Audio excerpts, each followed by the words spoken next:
Okay, so let's start. Thank you for the introduction. I would like to thank you as well, like all of you guys from Fashion Revolution Switzerland, also Fashion Revolution UK with Ursula, and the Fashion Revolution Ticino, from which I'm really proud to make this happen, even of this kind of weird situation we are in. I think it's really important to go on and make it happen even more than before.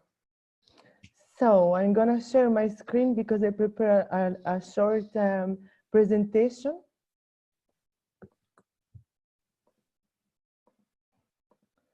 So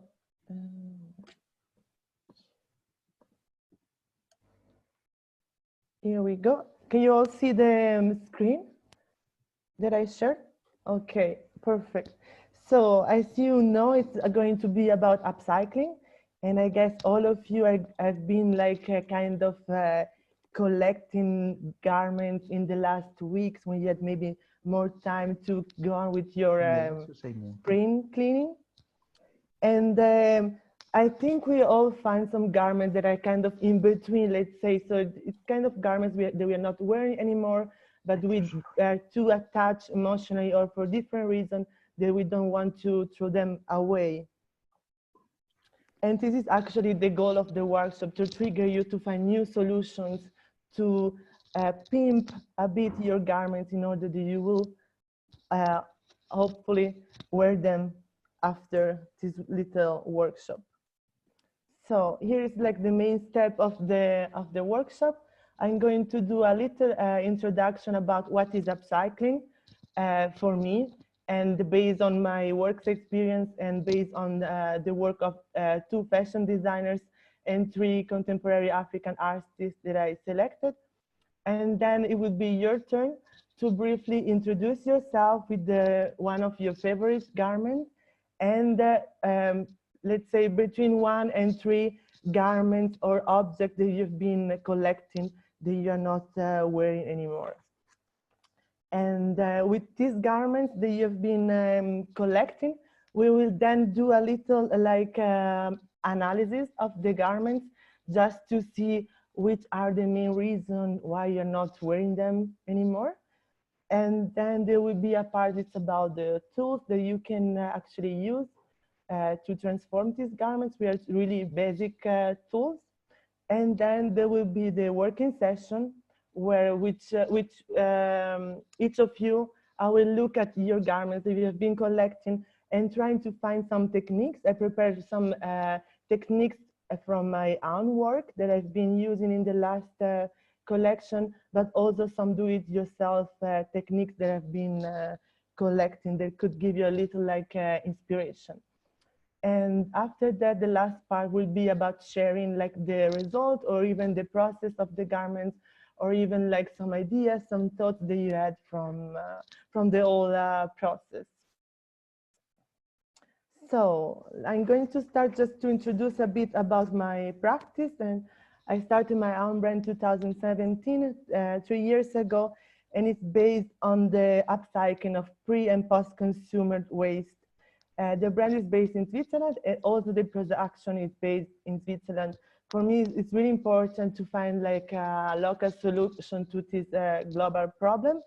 And also the aesthetic, it's really like a mix between the Western and the African culture.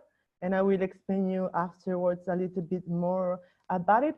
And here you can see, this is basically, I'm collaborating with Texaid at the moment, and also with other suppliers when I actually collecting the waste garments. So it's mostly like garment and textile waste from different types. And the main goal of the brand is really to move forward the old fashion industry. And it's also about showing something that's a bit unseen, let's say, like the post-consumer life of garments. And this is why I like to also to use the location for my photo shooting. Like in this case, it's really inside the workshop of the Texaid. This is exactly where the garments are collected, because I think it's good to involve the people, of course, not only into workshops, but also on a more visual level to create more awareness about this problem. So let's start. What is upcycling? There are many different definition of upcycling.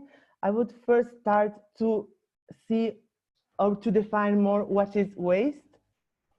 And waste is it has a really interesting meaning, and it's coming from the Latin vastus, from vasto, and its meaning a void space that is immense and enormous.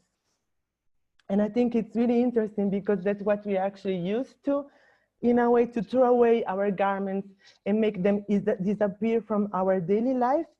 And we hope that we won't see them anymore, in a way. But of course, they are not disappearing, they're just landing on a different place. And this is, in this case, this void space that is basically most of the time the landfill, and sometimes, which is actually also a big problem, because most of the waste produced in the West is going to be exported in other countries or other continents, and that has a really negative impact on the local production. So what's waste for me? For me, waste is really something that is not accessible anymore, and therefore I like to see it more as a resources. Here we have three definitions of the main way of recycling. So there is actually recycling, which is the most common. It's actually the process of converting waste into a reusable material. So this actually, it has kind of the same purpose as the original material. And then there is the downcycling, which is also very, very common in the textile industry, which is actually about recycling waste where the material has then lower quality and another functionality, which is mostly about isolation material, or it's used in the car industry. And then there is upcycling. That's really what I'm doing, is reusing the materials and the objects by giving a higher quality. And here I selected two fashion designers and three African contemporary artists. And we're going to start with Maison Martin Margiela. It's one of my favorite designers. It's also a designer where I had the opportunity to work in Paris. And he has been starting, he's kind of the pioneer, because it's a French, Belgian brand based in Paris. And it started by really taking really common materials to create his garments. Here you can see an example. So it's really by using even the material that is used for dressmaking into a garment. And here you can see a dressmaker dummy that is transformed into a corset, let's say. And this is one of his most signature pieces. And I think it's really inspiring to see how a limitation could really inspire or influence the creativity. And we have to think also a bit about the time when he did that, because it was 1997. So it's compared to what other designers were doing, which was really much more about glamour. You can imagine there was John Galliano, Dior, or Tom Ford, Gucci, all designers playing a lot more with glamour. He was doing something that was completely the opposite. And then there is another designer, which is maybe not right to define it as an upcycling, but for me, it's been really a big inspiration because of his creative force. And here you can see one of his collection from 2009, Horn of Plenty. And it's really making a critique. Excuse me, we can't see the slides. Can you not see the screen? No, we're saying in the chat, sorry. Oh. We can see the screen, Rafa. We can't see the slides moving through. Now we can. Ah, okay. Can you see now? Yeah, maybe just try and change the slide. Because this will be the next one then. Yeah, we're still on slide 9. Let me check. Now we're on 8. Yeah, it's going through.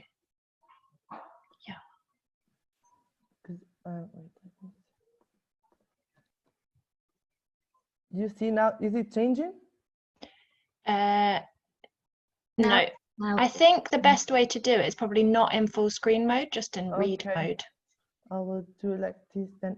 So, okay. Thank you. Thank You're you. welcome. Sorry about it. So let's continue from this. Yeah, I was saying Alexander McQueen, 2009, not properly or like not for a lot of people consider upcycling, but with a lot of creative force, creative power, and especially this collection is really like setting on stage a mountain, a pile of waste materials, as you can see, and then for the accessories, it really took some plastic bags and it transformed into some really amazing hats. And I think it was like, it's still fashion, of course, but I think even within fashion, it's always possible to make like a strong critique in this case and use like unusual material. This is one of example, and then there is one of his dress, which is made also by using some shells, as you can see here. And now we move forward into the work of 3 African artists that I selected. The first one is Romuald Azume from Benin. And I really like this sentence. I send back to the West that which belongs to them. That is to say, the refuse of a consumer society that invades us every day.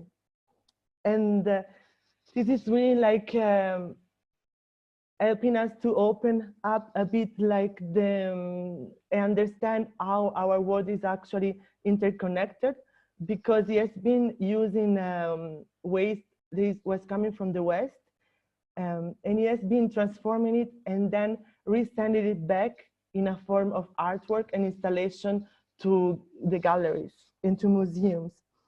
And it's in his specific case, he has been using, as you can see here in the picture, some gasoline canister.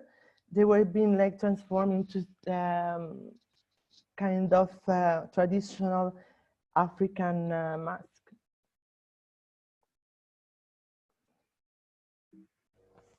And the next one is El Anatsui. It's also like, is a Ghanaian artist, and with his installation, it's really like monumental installation. Has been displayed in a lot of museums, and actually you cannot really see. I will show you in the next slide, but it's actually like it's creating a sort of surface, sort of textile, even if it's actually made by using bottle caps, as you can see here. So it's been collecting bottle caps and then connecting them together by using metallic thread.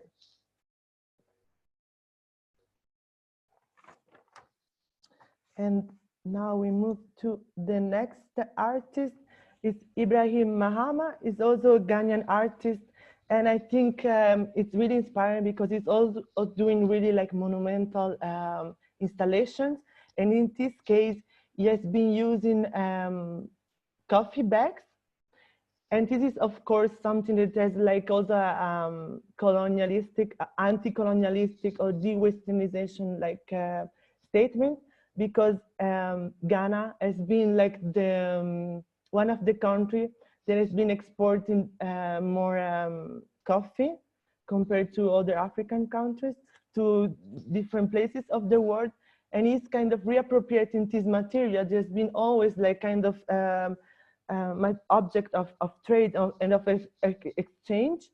And by doing that, it's also kind of like giving back in a form of artwork this material that has been not used anymore. And what I think is really interesting as well about the work, especially of the African artists, is also that it's based on collective work. So it's really a work that is including the local community. And this is something really common, let's say in the African culture, and also like in the tailor atelier, for example, in different countries, it's really seen as an open space where everyone can come. It's a kind of a public space. Everyone can come, everyone can interact, and also really be part of the whole creation process. And this has been like a big inspiration for my work, because during my master at the Sandberg Institute in Amsterdam, I started to create my own project. So it was actually a fashion collection, but I also developed a series of instructions. As you can see here, it's really about how to make your own garments out of waste. And you can see the illustrations are really like step by step showing to the people how they can start with the original garments and transform it with the different techniques, and also by adding some more unusual materials. And this is also like a big part of my work, not only just through upcycling workshops as we are doing now, but also by really showing to the people how the garments are made. And this is, you can have like a selection. You can see a selection of the videos about the making process on the YouTube channel. And you can see how all the different artisans and artists are working on the different techniques like weaving, embroidery, knitting, crochet as well. So you can just have a look like whenever you have some time. And it's also like, I also wanted to keep it open, because I think that our garments, what we are wearing, it's really like, could really become a statement, like a wearable statement, because I really believe that a statement is not only printed on a white t-shirt, maybe even made in China, but it's really on the garments themselves. So here now it's your turn to kind of introduce yourself really briefly, because we are like a lot of people, but just to introduce yourself by showing your or describing your favorite garment, because it actually sometimes we don't know or we don't realize it, but it's really saying a lot about our habits, about ourselves, about our identity. And then I'm gonna put the two parts together. Like, one is your favorite garment, just pick one. And then the other part will be about your favorite, your waist. So just make a selection of between 1 to 3 garments that you've been collecting. So I don't know if there is someone that really wants to start, to introduce himself really briefly. Maybe I help with that. For example, who we have here? Is Lisbeth here? Yes. Lisbeth, would you like to introduce yourself? Yeah. What do you need to know? No, it would Exactly. be like describing more your favorite garment. So just the things that I use. Just one, just pick one. Yes. Okay, the first thing that springs to mind is my high waist jeans. Yeah. Because that's the thing that I usually take out of my closet. So it's used fairly often, and they're comfortable, and they just evolve over time. Yeah. Yeah. Yeah. I think that's it. Okay, cool, thank you. And then will be, if you have it there already, like just describe the waste garment or material that you have there with you that you have been collecting. Yeah, the one I have right now is a bed cover. So it's a kind of it's a brocade, like there's flowers and a lot of colors on it. A bit messy, but I think it has potential. Okay, cool, thank you. And maybe I'm just gonna show you quickly the next slide as well. Maybe it's gonna help you a bit to kind of describe the garments. This is like a part that we can do already. This is actually what I'm using during the workshops with the people. And it's really about selecting just one of the waste garments or textile that I've been collecting and try to kind of go backwards into their memories and kind of try to remember when they bought the garment, where, if it was like in a supermarket, secondhand, how, if it was a present, if it was like something you bought yourself, something you found. And then the other one is about the material. So it is still possible because, of course, like most of the time, if it's something that is not and is not being worn anymore, it's like, or something that we find like in secondhand, sometimes there is not even like the tag on it anymore. So it's really difficult to know what was the material and the composition.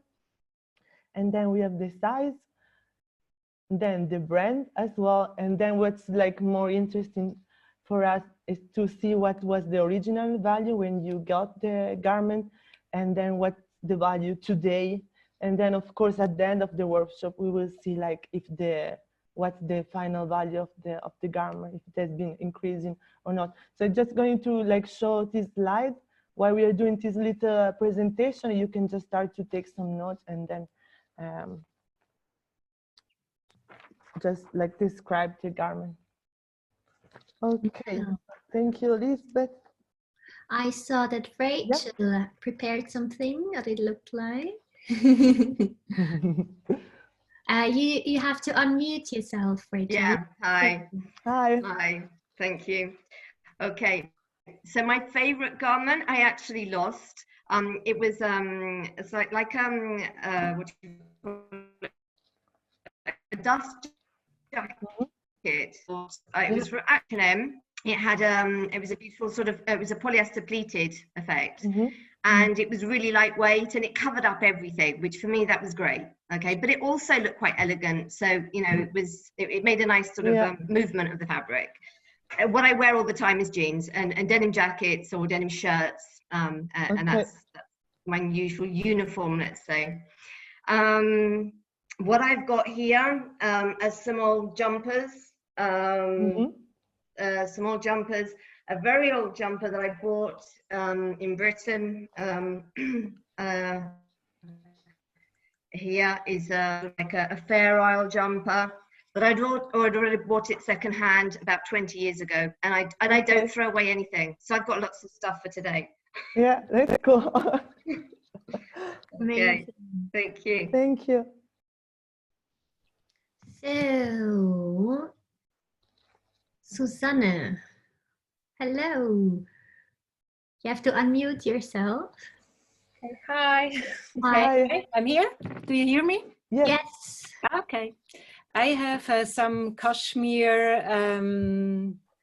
pullover, and some of them I wear them, and some of them I bought this in secondhand. And I really like to wear the cashmere, so maybe I can put all of these jumpers together, and then I have a new jumper. Yeah. Do you have them with you so that we can see just them really briefly? Like, so you can see me now? Yes. Yeah. Okay. 1 moment. Yeah. Oh, she even has the mannequin already. Ah, okay, cool. So it's in like different colors. Okay, very nice. Is it also your favorite item, like the cashmere jumper? Yeah, I like it because we live in an old house, and it's in the wintertime it's really cold here, so I prefer to wear the cashmere. Okay, cool. That's good. That's great material to work with. Okay. Thank you. Thank you. Thank you, Susanne. So, Evelyn. Hello. Hi. Evelyn. I have a jacket that I bought 30 years ago when I was a student, and I teach fashion textile print, and I also collaborate with my husband who's a sculptor. But I bought this 30 years ago, and it's a Seminole Indian nice. Textile jacket, and I always wear it when I need a little bit of colour and layering pattern, so I love pattern. And I didn't know it was Seminelia until I met a lady called Susie Kreitzman in a market in London, and she asked me where I got my jacket from, and then she told me that it was a Seminelian Indian needlework, so that was great. Nice. I always like to buy vintage and old clothes. I found these when we were doing a swishing event at college, and then these are the trousers that I'd like to upcycle today. They're too small on the waist, so that's why I've grown a little bit. And they were I think they were an old Primark pair, and I think they're sort of like a cotton stretch. That's what they're made of. And then when I was visiting my son in Bristol about 6 months ago, I found this jacket, this jumper, and I'd like to upcycle that because it's a little bit boring for me because I like a lot of patterns. So and that is a tricot woolen jumper. Okay, cool. Would you like to combine them together, maybe? Like I thought I'd like to combine. It would be really nice to combine them, mix the patterns together, together. Okay, perfect. Okay, thank you. Thank you. So, Eva. Hi, Eva. Hello, everybody. Hello, hi. This is what I take like my favorite garment. That is a skirt that has this design that remember me Asher, that is one of my favorite artists. And for the clothes that we use today, I take this that is very, very old chemisier that I find in the house of my grandmother, like very old vintage stuff. So I like the color, but I never wear this kind of clothes. So I think to start from this and change it with adding other. I take like this other old damaged white and other one that is blue. Is very, very old clothes, like maybe 40 years ago that I find all in the house. So very, very old. And I have also this piece that is damaged, like is together. I don't know, I think is a piece that they give me from a factory where we collect material that they throw. So they throw all this one. Look, they give us for free. Oh wow, it's really long tube. It's like it's a long tube, but scarce, so very expensive. If you buy it in Italy, it's like 10 euro per meter, and they throw all these things. So this is the material that I have for today. Cool. And this one is not so expensive. It's not a big brand. I buy it online on Zalando. Okay. And what's the material of the chemisier you got with you? Like... This one I don't know, because is something made by my grandmother. So doesn't have any kind of specification. I think it can be maybe no silk, but how we can call it? Maybe it's something synthetic. Okay. So nothing expensive. But what do you think is like the value of these garments? Because of course you have like kind of attachment to them, no, in a way. Yeah, I like the color, so it's years that I see it on the drawer, but I will never wear it like that. But I don't throw it because I like this deep red, so I think maybe one day can become something else. Okay, so cool. The value is maybe 50 cents. Okay, thank you. So we had Beata. Hello. Hi, ciao Beata. Hello, you mean me? Yeah. Yes. Okay. Well, I'm I'm a tailor, actually a trained tailor with 20 years experience in couture, in high-end products and in corsetry. And my favorite piece, I will try to show, is a dress in a style of 60s, very romantic, with a petticoat. And this one that I've made myself, and I actually changed it already because it was too small. Then I made it bigger, but now it doesn't go anymore. And also there is something about the style that changed with age. And I noticed I don't feel any more well in this romantic style. It's kind of I don't know, like doesn't suit me anymore. And I wonder if there is a possible change also in the clothes. Because I have many clothes, dresses of this type. I will show you. I have like this, and this all the similar style with precious fabrics, and I keep them all because well, it's I don't like to throw them away. So this is one possibility, but if this is too complicated for today, I can also, go with something simpler. As perhaps at the moment I work in a social area, and so I wear mostly trousers and chemise. And so this is an old one I bought in Paris somewhere with like decoration, but it's too small and it's somehow, I don't know, it's too conservative, we say in Sweden. I see what you mean. So that will be, I have plenty possibilities. I also like jeans upcycling and so on. So, and I have plenty of fabrics and clothes here. So that's perfect. Then we have more material to add on top of them. Yes, I have. Less conservative. Thank you. Perfect. Thank you. So cool, so interesting. So we have, I see someone also having the video on, but it's only M's. Is it? Hello, everyone. Hello, hi. Hello. For my favorite piece of garment, I have this tweed-like blazer that I love. I got in a second-hand shop, and I've been wearing it with jeans, dresses. It has been to job interviews. It's a bit of an emotional piece of garment for me.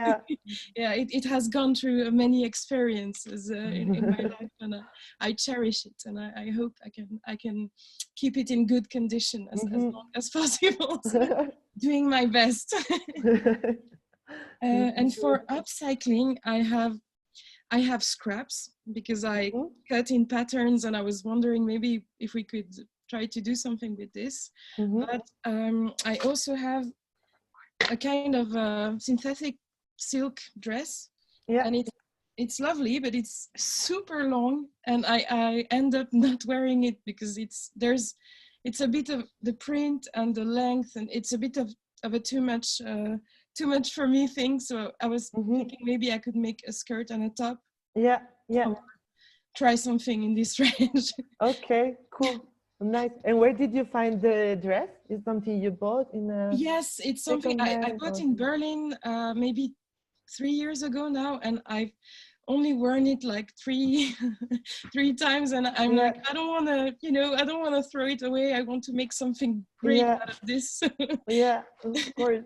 And what was the value of the garment when you bought it? I mean, if you still remember, more or less, just. Oh, I think it was maybe 30 euros, something like this. Okay. Okay. Thank you. Thank you. Thank you. So we have someone, Lisbeth, Emmanuel. Yay! Salut! Hello! Hello! That you still cannot see me, so I'll turn the video on. Hi everyone. So hello. Hi. So we are two, actually. She's my sister Mathilde, sitting next to me, and that's my favorite piece of clothes. It's actually it's a silk blouse. I like the print very much, and also I like it because it's very easygoing, but still with some makeup it could be a bit chic as well. So, and I've brought a silk scarf. It was a gift that was given to me a few years ago. It's a so it's a good brand and everything, but it doesn't fit to my. I don't know. I like it. I like the print and everything, but I would like it even more if it was a piece of clothes, I guess. But okay, I don't know what exactly, but it's quite big. And I brought also a jumper. Yeah. With it's written "Surf in Paris." It's nice, but I don't wear it anymore. So I thought maybe I can do something even nicer. Yeah, yeah, that's nice. Yeah, that's something. Maybe we can combine the two of them together. Maybe you have an idea. Yeah. And when did you buy the scarf, for example? The scarf. It was it was a gift. Okay. Yeah. Given to me, I think five years ago. Yeah. Yeah. Okay. Mathilde, your turn. So yeah. I got this leather jacket here. Nice. Pretty big. It's also a second hand. Yeah. Yeah, I like the color, and it's also really nice to wear it on something really simple, and it brings like an original touch. Yeah, nice. That's the only only garment that I take. And what do you transform? Do you have an maybe you can show the skirt. Yeah, I got this skirt. To me last year. It's a bit too big for me, and I was thinking maybe to make a shirt. Yeah. But I'm not sure if it's. We don't know if it's too complicated to transfer a shirt into a short, but that's from my sister actually. But we thought it could be also something to upcycle. Yeah. The story here behind. Maybe. Yeah, it's also a gift. Okay. And the print is nice because it has some palm trees on it. Yeah. And it's a piece for winter, so it's quite warm. But at the end, maybe we can transform it as well. I don't know. Yeah. And going back to the leather dress, you were saying it's like it's not the right size. Yeah, it's too big. Okay. Yeah. It's like it's quite simple. Actually, I like it. It's just I don't feel super well wearing it, so I thought it would be time to do something. Yeah. Okay. Yeah, it's very nice. Very nice garments. Yes, there. Thank you. Thank you. So let's see. Who is now? We have. So, and now, Rafa, do you want to choose the next person? I think we have Petio. Was it right? Yeah, I think. Hello. Yeah. Hi. Hello. Hi. So I have two pieces. I haven't yet decided what I'm going to do. So this is a skirt. I once did by myself. I'm not a professional anything. Just learned this by doing. But it's a bit long, and I would like. It's a bit very basic. It's a round kind of cut. Yeah. Round pattern. I would like to do something a bit more textural from it. Okay. And the other thing is an old second-hand jeans shirt which belongs to my husband, but it has a hole under the armpit. Okay. So, but my husband kind of likes, and it's otherwise, even though we bought it second-hand, it's actually good condition, so it would be a shame to use it as a scrap fabric only. So I'm thinking about just placing that area with something maybe colorful. Of course, yes. But because I also have to do some childcare in between, I have to see, I might need to drop in and out, just to warn you if I'm yeah, gone. no, of course, So I have to see how far I got. So I chose a bit simple projects today, which I can also maybe finish then. Of course. Get some inspiration and even I find time to finish. And do you also like your favorite dress with you? Yes, I don't have it here because we are staying with my parents. But I have a jeans I also bought secondhand, which is I think originally from Acne, but I think it was also kind of changed by someone at some point in time, and it's a bit unusual cut because it's very kind of slim at the waist, but then very oversized at the leg, so it has a very unusual cut. And then at the ankles, it's very kind of slim again. So it's kind of a balloon pant. I don't know how to describe. Yeah. Okay, nice. Great, thank you very much. So let's see. I think we have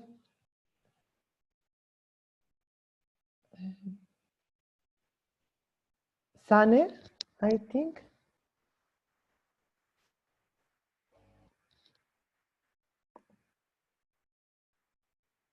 Hi, can you hear me? Yes.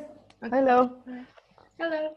So my favorite garment is actually a very basic winter coat, which has a navy color. I like it because it gives me some kind of like a bodily structure whenever I wear it, and especially whenever I walk. I like the move of the fabric itself. And it has big pockets, so I can put my wallet and my phone. It's pretty comfortable and like also a very firm kind of a garment. Yeah. And for today, I've been already collecting some of my garments, so I have a pack of them. But if I would get to choose like 3 of them to work for today, I have these, like a kind of a small dress. Yeah. It used to have sleeves and I already cut them to use for something else. Okay. And another dress of mine is here. It also is a knee-length dress. I like the color. I used to like the color, but now I'm not really much. And I have this shorts. Yeah. They're basic. It's just I don't fit in them anymore, so I want to use them for upcycling. And where did you find those garments? Oh, I bought them when I was, I think, in college. So it was either like 10 or 15 years ago. Most probably it was typical, like a ready-to-wear, maybe Zara. It can be from Topshop. Perhaps. Okay. Yeah. Okay, great. Thank you. So I think we still have Pinot. I mean, that's the name I see on the.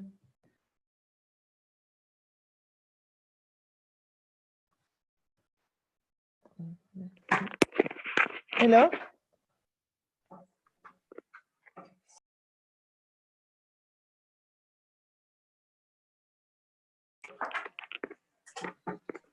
Hello. Hello, hi.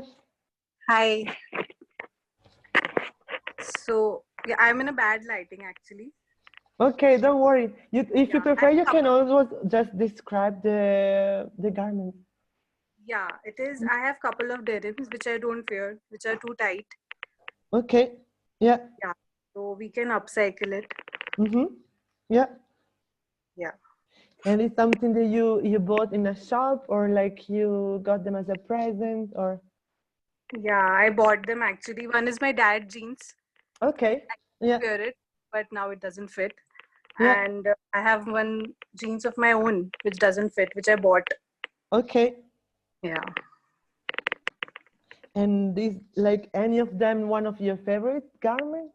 Yeah, actually it is one of my favorite, but it has got a hole in its crotch, so I can't wear it. Okay. Yeah. I don't want to throw it either.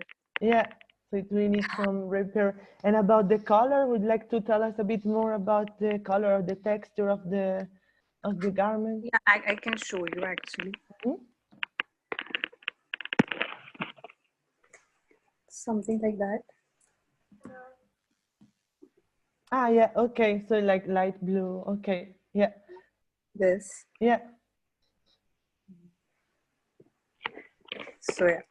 Okay, perfect, great, thank you. Okay, thank you. So I think you all introduced yourself. I think there is no one missing.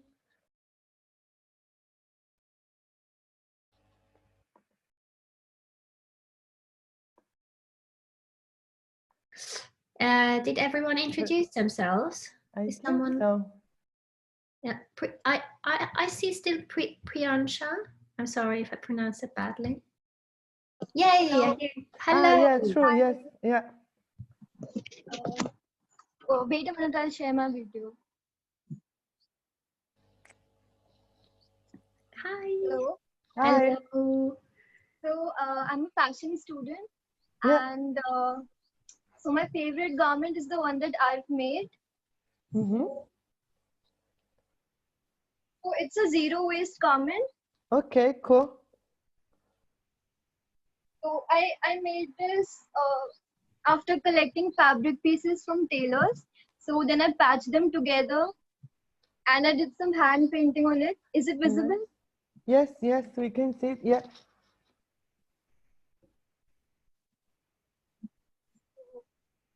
So this is my favorite garment, and the one that I want to upcycle is this white T-shirt. So since I'm pretty bored of it, so I thought maybe I should upcycle it and wear it in a new way. Yeah. Okay, yeah, perfect. Thank you. So before we move to the next step, I think it's really interesting to see and to hear about your stories, and also to compare like what's the difference between your favorite garment and the garment you're not using anymore. I think most of the time has been because of the color, or because of the pattern, I think, and also because of the size. And of course, it's like I think that it's always possible to change. And of course, the garments are like, the way I see them is really like as a living objects. They are like supposed to change as well with ourselves, like in the way we grow, the way our identity is changing, the way our taste also is changing. And yeah, I think it's cool to keep your favorite garment always as an inspiration, and then maybe already start to think about like how you could actually get inspiration for this garment, and maybe project some details into the other waste garments. So now I'm going to show you like few techniques. I hope they're going to inspire you for the next step for the working session. Here we have just a little overview of the tools that we actually need for to transform the garments, and really like the basic tools. As you can see, the sewing machine is not important, so it's not essential. It's always possible to transform the garments by hand as well. And then here I have like one of the most important tool, of course, is like a good attitude towards craftsmanship, upcycling, and sustainability, especially by thinking of some of the workshops that I've been doing before, which were actually with kids. They didn't have that much knowledge about sewing, but they've been really able to transform their garments and really to kind of get really inspired by what they had in front of them. And here we go into the working session. So I selected some of the garments from my previous collections, and I'm going to describe you some of them, just for you to understand how they are actually made. If you have questions, you can just ask me, and I'm going to start from the first one. As you can see, number one on top on the left is actually like a woven cape, and it has been transformed by using some trousers. You can see, maybe if I'm going to, yeah, maybe zoom a bit. You can see here some of the details of the trousers, like the pockets And then I've been cutting the trousers into stripes, connecting all the stripes together and dyeing the stripes and then weaving them together with other materials like inner tubes from the bike and the tape from the VHS. And then there is the second one. As you can see, it's a pair of trousers, and it's also made by using inner tubes from the bike. So like the vertical stripes are inner tubes, and some of them have been screen printed and some of them have been hand painted. And it's actually really kind of unusual material in a way, but to work with it has kind of the same properties of the of leather, which is really interesting. And then we have the next one, the number 3. It's actually like an embroidery made by using electronic wires, as you can see. And it's embroidered on top of organza, and it's creating this kind of circular pattern. And here the number 4 is, as I was saying, is still like made with the inner tubes, but this time it's embroidered. And it's actually been like cutting the small shapes from the inner tubes and then hand painting and then embroider them on an organza based fabric in order to give this kind of more animal pattern, let's say. And then here we have 2 examples, number 6 and 7, which are actually made with the crochet technique. They're both leather jackets that have been transformed by cutting them into different shapes and then reconnecting all the shapes together with the crochet. And I'm gonna move to the number 8. It's kind of similar to the previous one that I showed you with the crochet, but in this case, it's without the crochet. So it's really by adding some eyelets on the different shapes and connected them with some ropes. And then we have the number 9, which is actually a really common technique. In this case, is the batik, especially the shibori technique. And the fabric is quite also unusual for garments because it's made by using a parachute. So it's actually like the parachute fabric and dyed. And then we have the number 10, which is actually an accessory. It's a bag. And it has also been made by cutting the stripes, like cutting the bag into stripes and then reconnecting them with the crochet technique. So if you want to see them afterwards, I can always come back to this slide. And I have just one more with some more do-it-yourself techniques that have also been the inspirations from some of the garments that I've been showing you in the previous slide. As you can see in the number 1, is actually a Japanese technique in which they've been like cutting stripes from old garments and blankets, and then they've been woven together. And then we have here the batik technique in the number 2. Number 3 is not really like couture technique, let's say, but I find it really interesting because it has been just like with some plastic thread kind of embroidered onto like a fence in the street. So it's more going in the direction of like public space artwork, let's say. And then we have number 4.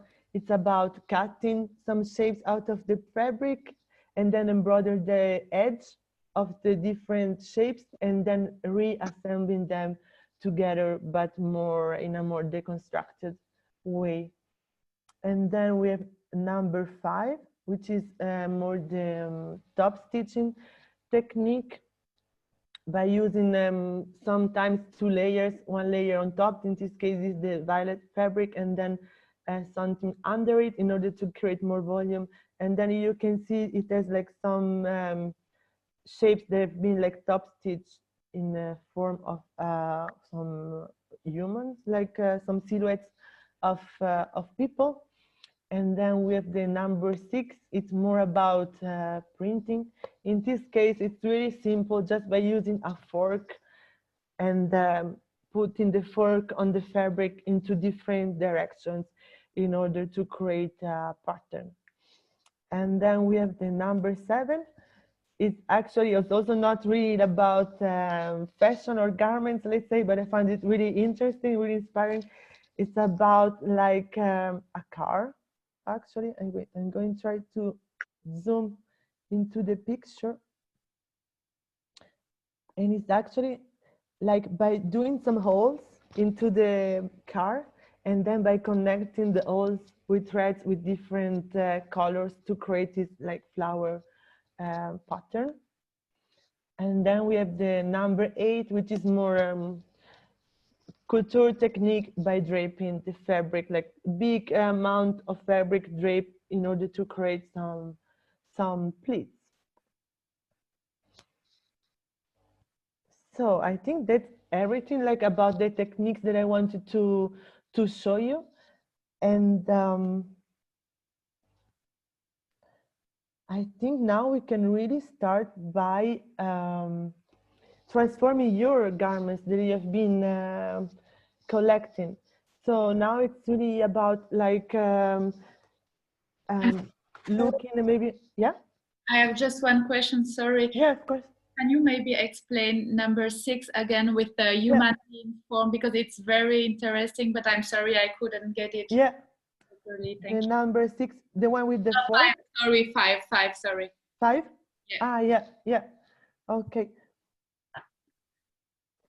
Yeah, this is like by using 2 layers or even more layers of fabric, and then top stitching with the sewing machine. So you kind of draw first the silhouette or like the shape, and then you sew on top of it, and then it's creating this kind of like 3-dimensional volume. Thank you so much. Thank you. You're welcome. Do someone have like maybe some other questions about the techniques that I show you? Or maybe from about the previous ones? No? Okay. Seems clear. Okay, perfect. So yeah, now we can move really like to the into the working session. So it's really about each of you trying to visualize how could look like your garment by transforming it by using those techniques. And of course, feel free to ask me if you have any kind of question about the technique or about some doubts about which garment you want to work on, about the selection.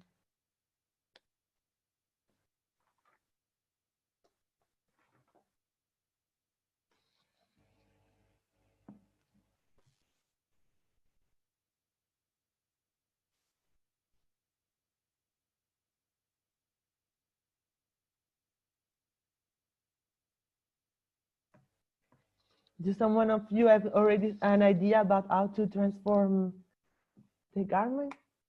Do you want to share with the rest of the group? I have an idea. Yeah. I don't know if it's going to work. I'd quite like to have the jumper, but with these as sleeves. Mm-hmm. So that so that would be tight on the body, and then that would be loose. But I'm not quite sure how I would attach them and the best sort of stitching to use. I'm good at decorating and printing, but not very good at making. Okay. Yeah. And would you like to keep the same shape of the trousers, like really straight? Yeah, I'd like it to do the sleeves would be quite wide. Okay. Yeah. So I think the best for you is really to cut the original sleeves from the jumper. Yep. And try to cut them in order to have the sleeve hole that is going to be the same size of the leg of the trousers. So I think you can measure the trousers. Yep. And then try to cut the sleeves by having the same length. Okay. Yeah, and then we can connect them together. Yeah, and I'd quite like if we, I like the idea of actually seeing the connections. So some type of embroidery or something that I could use to fray it, or so it's quite, it's all, that it's been joined in a. Yeah, that's perfect. I think then for you the best would be to and stitching them by hand, and maybe with a kind of thick thread in order to see it and to make it also more stable. And then from that, of course, first we're going to do like the kind of more functional stitch, just to be sure they're going to be attached. But of course, then it's possible to kind of decorate it more with different stitches. Yeah. Okay. Okay. I always look at the decoration first before the actual, you know. Okay, thank you. Thank you.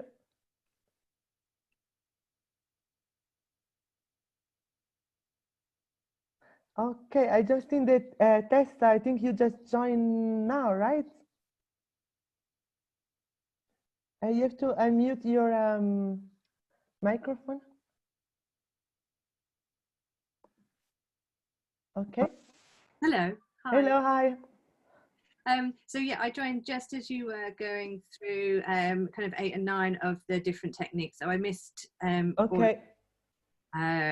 So I'm not sure on all the different things that you've done, but I mean I can kind of. So I've got a couple of garments. Mm-hmm. Yeah. Perfect. Then I'm not quite. I'm very kind of. I do a lot of embroidery and surface kind of texture, so I thought this was a different an interesting way of kind of looking at things from you know, part of the process. So yeah, those with you and see what we sure.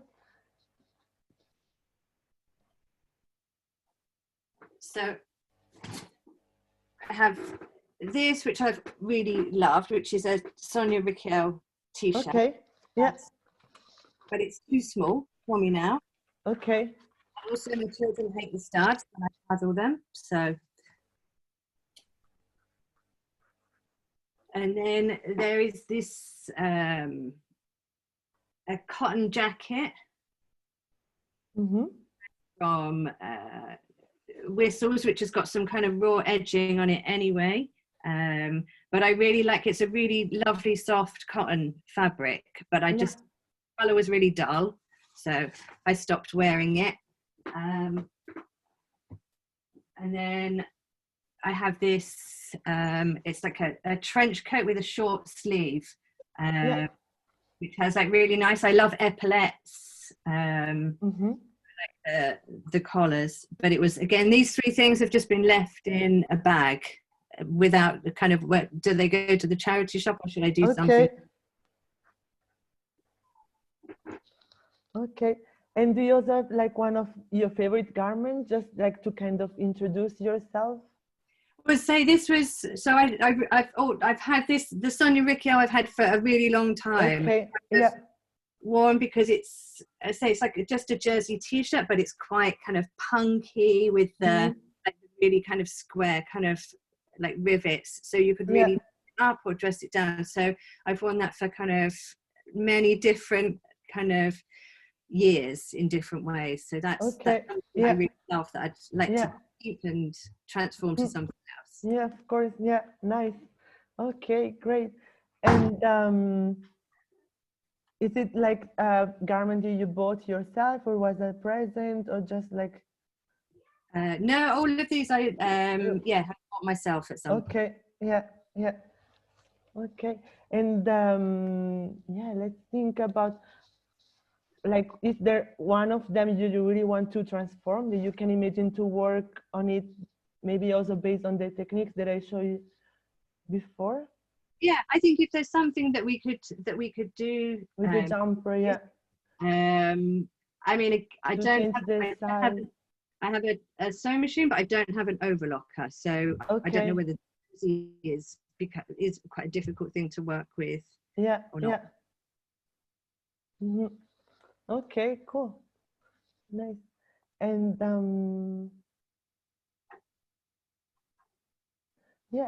I could just dismantle all of them. I think that's what I was thinking. That's what I would suggest. Like, I mean, not just to you, maybe to all of you. I think the biggest, like, or the hardest, let's say, the most difficult or challenging part is really about like kind of cutting the garments, because then we get into this kind of in between step where we cannot go back, but we're not like far enough to instantly wear it. So I think it's, you already did it. That's great, Evelyn. I see you already started to cut. Amazing. That's good. in the next step. So I think for you, Tess, as well, I think it's better if you already start to cut. Maybe like as you were saying, the jumper was a bit too tight. So maybe just try to cut some parts, like the sides.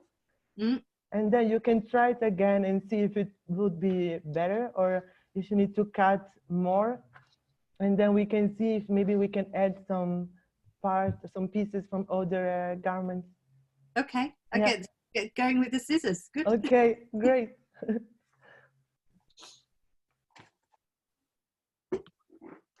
I also have a quick question. Yes. So I started to look at the skirt. Yes. I'm not sure if you can see that, but I was just thinking about, because the original one was a bit too long and too boring. And now, as I mentioned before, I would like to bring a bit more volume and draping and texture inside. Yeah. And maybe it's something asymmetric. I also have some fabric paint, which I can use. But I wasn't quite sure.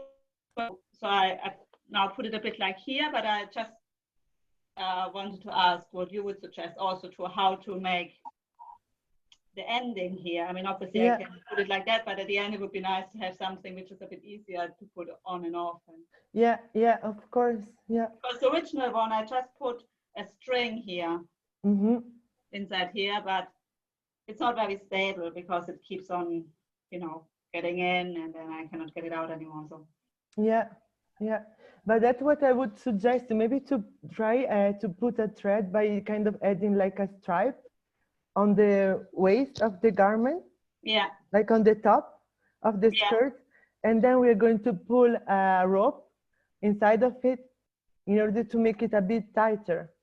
So the similar to the rope I already have, but just a bit bigger, you mean? Exactly, yes. Yeah. And also what you could actually do, if you like to have something more asymmetrical, instead of putting like a straight rope or a straight tunnel, let's say, piece of fabric, since it's really big, you can also put it like more in diagonal. Yeah, you mean inside the fabric? Exactly, yes, more diagonal, and then you're going to have like, it's not going to be symmetrical anymore.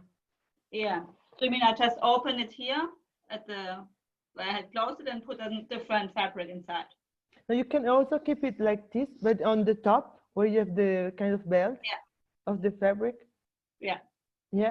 You put another fabric here. Exactly, yeah. But Yes, it doesn't have to be straight, like following the kind of edge of the skirt. It could be into diagonal, I see, that's a good idea, yeah. Yes, so you have like, you're going to have more volume on on one side, and that could be really nice in order to make it more asymmetrical. And of course, what we could do also to keep it asymmetrical, as you were saying, is also to fix some parts of the bottom of the skirt, like as if it would be draped. If you take the bottom, and then we stitch it on top. Yeah. Exactly, yeah, something like that. That you can really that's a good drape idea. and find like the shape that you really like. So I would suggest you to put first just a pin. Yeah. And then when you see how it looks like, you look at yourself in the mirror, and if you don't like it, we can always change and pin it onto a different point. Yeah. Yeah. That's And a good if it's, suggestion. I have a look. yeah. And if it's still too long, of course, then we can also cut a piece of it from the bottom. No, I think if at the top, if I make a bigger, bigger thing for the rope, then it could walk. And if I attach something, I can just maybe wrap it around somehow. Yeah. Sorry, can I ask you something? Yes, sure. Yes.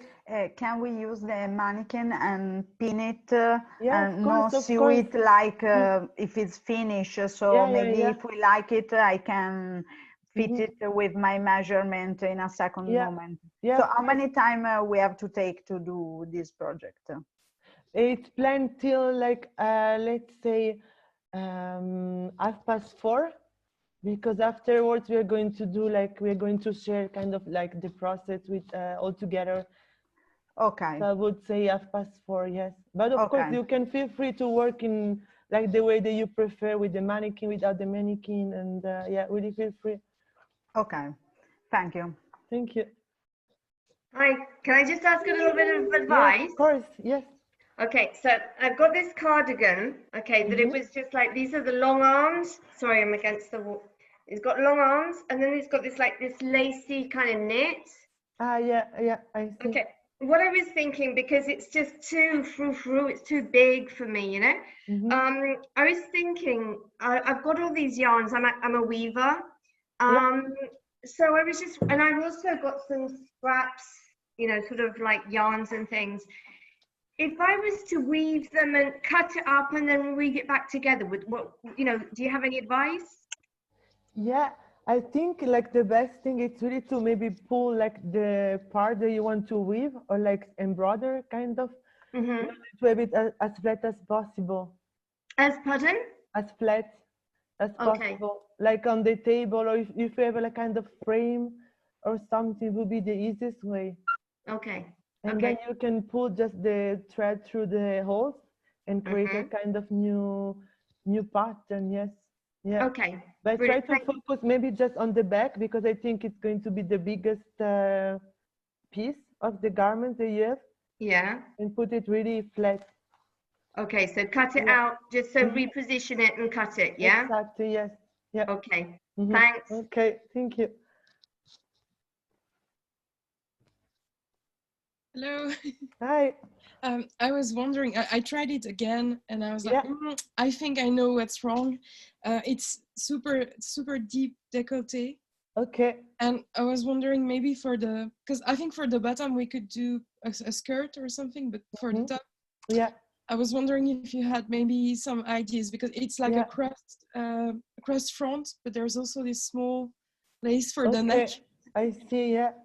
But I think maybe the best thing is really to put like a piece of fabric inside, kind of like a triangle with a maybe really light fabric, or it could also be a bit transparent if you have. Oh, sheer, yes, that's good, yeah. And then try to make a nice edge on the top, and then of course you can still close it with the stripes. Yes, that would work. Thank you. And I think since this is like, is it silk, right, the dress? Yes, well, I think it's not like I think it's synthetic silk actually, so yeah. And also what could be nice, of course, because it's going to be really easy to dye, like to change the color, is also to create a kind of like nuance, kind of fading texture by end dyeing the dress. Oh yes, that would be definitely a cool idea. Yes.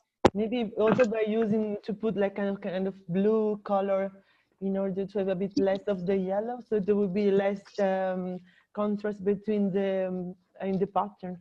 Yes, thank you. Yeah, you're welcome. Yeah, Beata. Yeah. Wait, I'm going to try. Yeah, okay. Yeah, well, I put on this chemise. Yeah, can you see it? Like this. And this is, it's really too narrow now. I don't, let's say, I don't feel well. It still suits, but I don't feel well anymore. So there are two questions. One is about the size, and also like how to make it more kind of modern, or a bit trendy, or whatever. Yeah. What would be the first thing you start if it's piece like this? Yeah. I think I would start by opening the side. Yes. Unstitch the side, and also maybe like to unstitch the sleeves, like the bottom part of the sleeve. This, open this and this. Yes. And then if you like, we can put like a piece from another fabric inside. Okay. Would you take the same fabric for here and here? Yes. Yeah. Yes. And would you do it like from here would be like the narrow part, and here would be more exactly? Yes. Yeah, and here or something like this. Yeah. As far as the sleeve is concerned. Exactly. Yeah. And here it can be all the way long. The same. How to say? Kind of triangle. Yes. Triangle or I mean, it's parallel. like, would you make it here a triangle, or rather go like this? It depends if you prefer really like a loose fit, Yes. Or if you want to keep it a bit more tight on the bottom. I think I like as much space as possible. Okay, then it's better to put like a really straight stripe. Okay. Do you think that this new fabric should it also appear somewhere else afterwards again, with like here? Yeah, that would be nice, because I'm seeing then in the front you have some kind of I don't know how to call it in English. Like the ruffle. Right. Yeah. Yeah, I think it would be nice to kind of reproduce the same kind of ruffles with the fabrics that we're going to add into the sleeve. Ah, I see here, on the top. Exactly. Ah, okay. Or also on the collar could also be really nice. Yeah, and if you think about the color, which direction shall I go, so that it suits to trousers, or would you take one color or something with flowers or yeah, or like any fabric that you have there? Yeah, I have plenty. I have dots fabric, black with white dots, for example. I don't know. I would take something that's like kind of your favorite fabric, or with your favorite color. Okay. So that you're kind of sure that it's something that you would wear. Yeah. And a pattern, you think pattern is possible, or is it too much? Like if no, I think it would be nice, because it's like kind of unique color, so it's black. So I think if you add like a print or something, it would be really nice. Yeah. Okay, so I will have a look. Okay. But thank you. Thank you.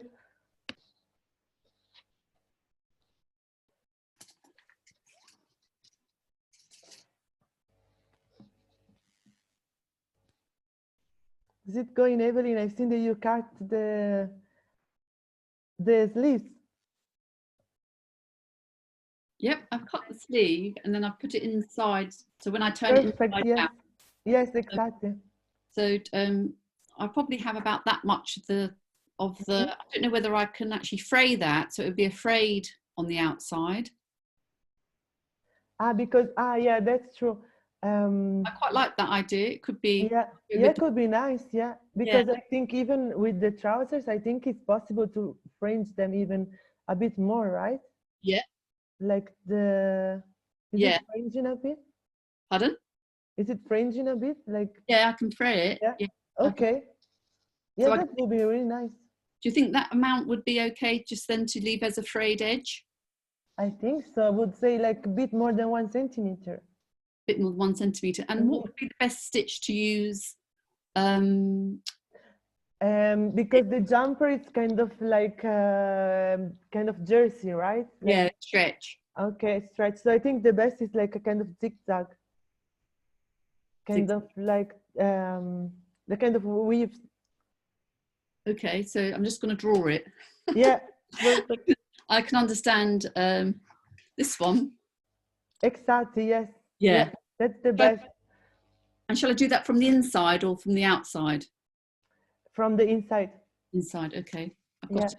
And even if you really like, you can also cut like a stripe from trousers or something, or another fabric, and then add like a sandwich in between the two layers, something in between that you can fringe even more, you know, if you like this aesthetic. Okay, so I could even get a floral fabric and then use the floral. Yes, exactly, yes. Yeah.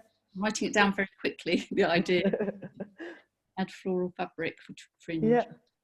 Lovely, thank you. Thank you.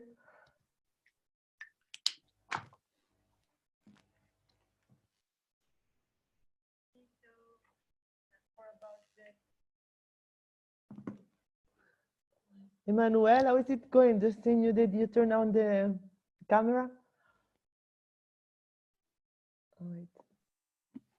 Okay. So I've decided to cut the jumper in the back, in the middle, and I found an old fabric. Can you see the pattern? So I thought maybe I will do a décolleté in the back and replace the décolleté with the fabric in the middle. You know? That's nice. Yeah. What do you think? I think also with the scarf that you showed us before would be really nice to put in between. But I have two jumpers, and I will use the other one for the scarf because there are some blue in it, and maybe this color because it's a it's a light pink. Yeah. What's the color of the other jumper? It's light blue. I don't have it here, but it's okay. like that. Yeah. Okay. That'd be nice with the scarf. With the scarf, yeah, that's a good idea. Yeah. Cool. Thank you. Okay. Cool.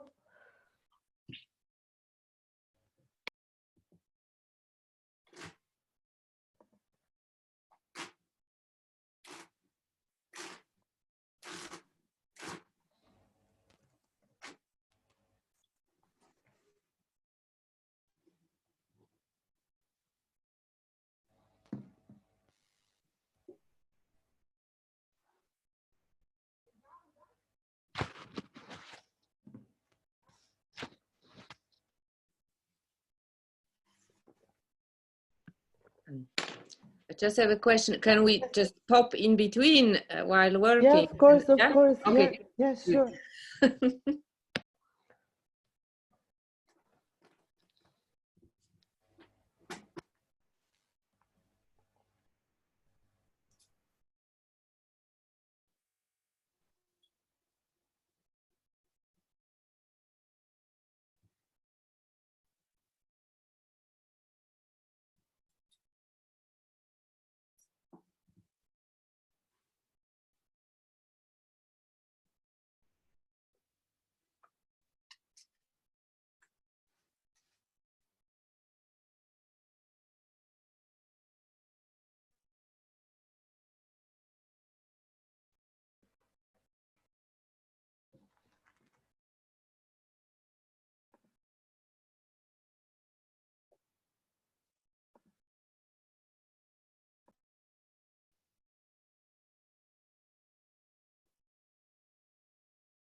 Actually, I have one more question.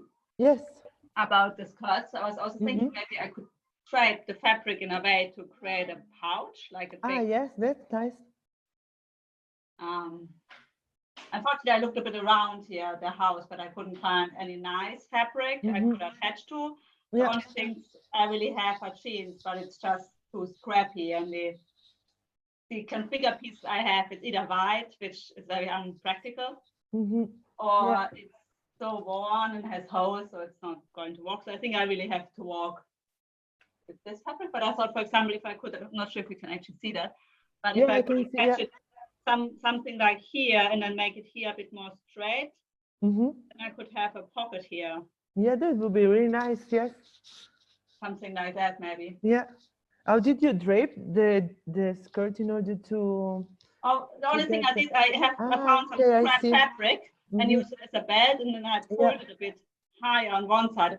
I haven't yet figured out how I'm going to sew that because I'm not really professional. Yeah. So maybe I then have to do the when I do the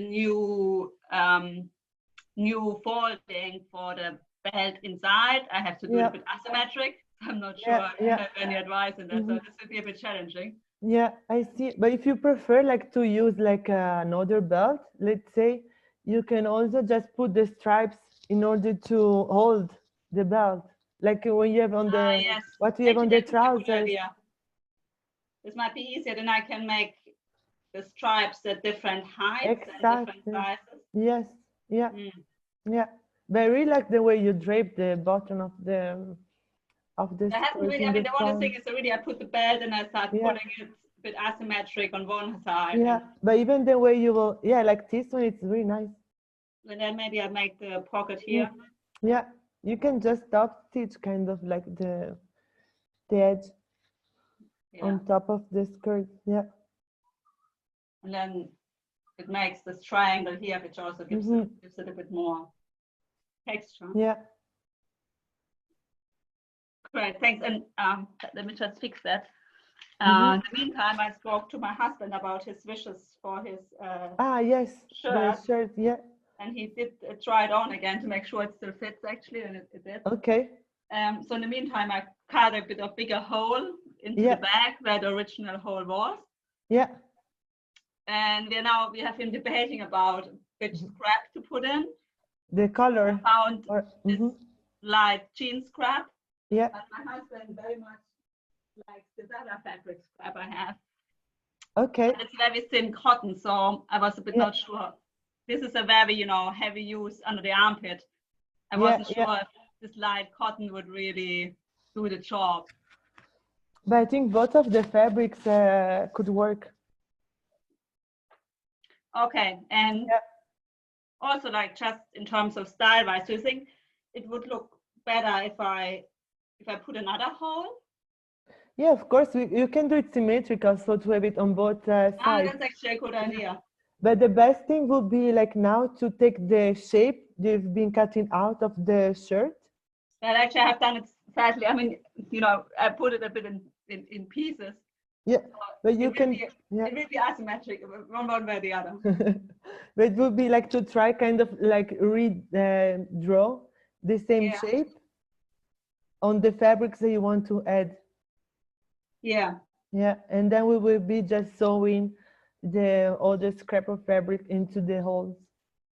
Okay. Yeah, but you can definitely make it more symmetrical, and if you prefer, you can also make it like kind of change the shape of the hole. Yeah. So maybe so under the other armpit I make a different shape. Exactly. Yes, and it could also go a bit like more further down. Yes. To the bottom of the shirt, if you like it. It's not that it has to be really just like the shape of the holes. Yeah. Yeah. Yeah, I see what you mean. So maybe put it like here or here. Exactly. Yes. Yeah. Or even in the front, like could be nice. Yeah, that's great. Thanks so much. You're welcome.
Yeah, Tessa, if you want, like I can show you the techniques. Wait, I'm going to share the screen again with you.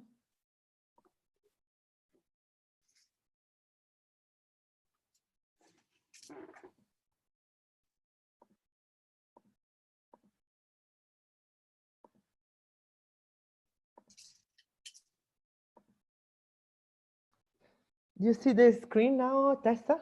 Yeah. Okay, perfect. So wait, I'm going to. Yeah. So here I'd like show you like the one that I've been showing before are different techniques from my previous collections.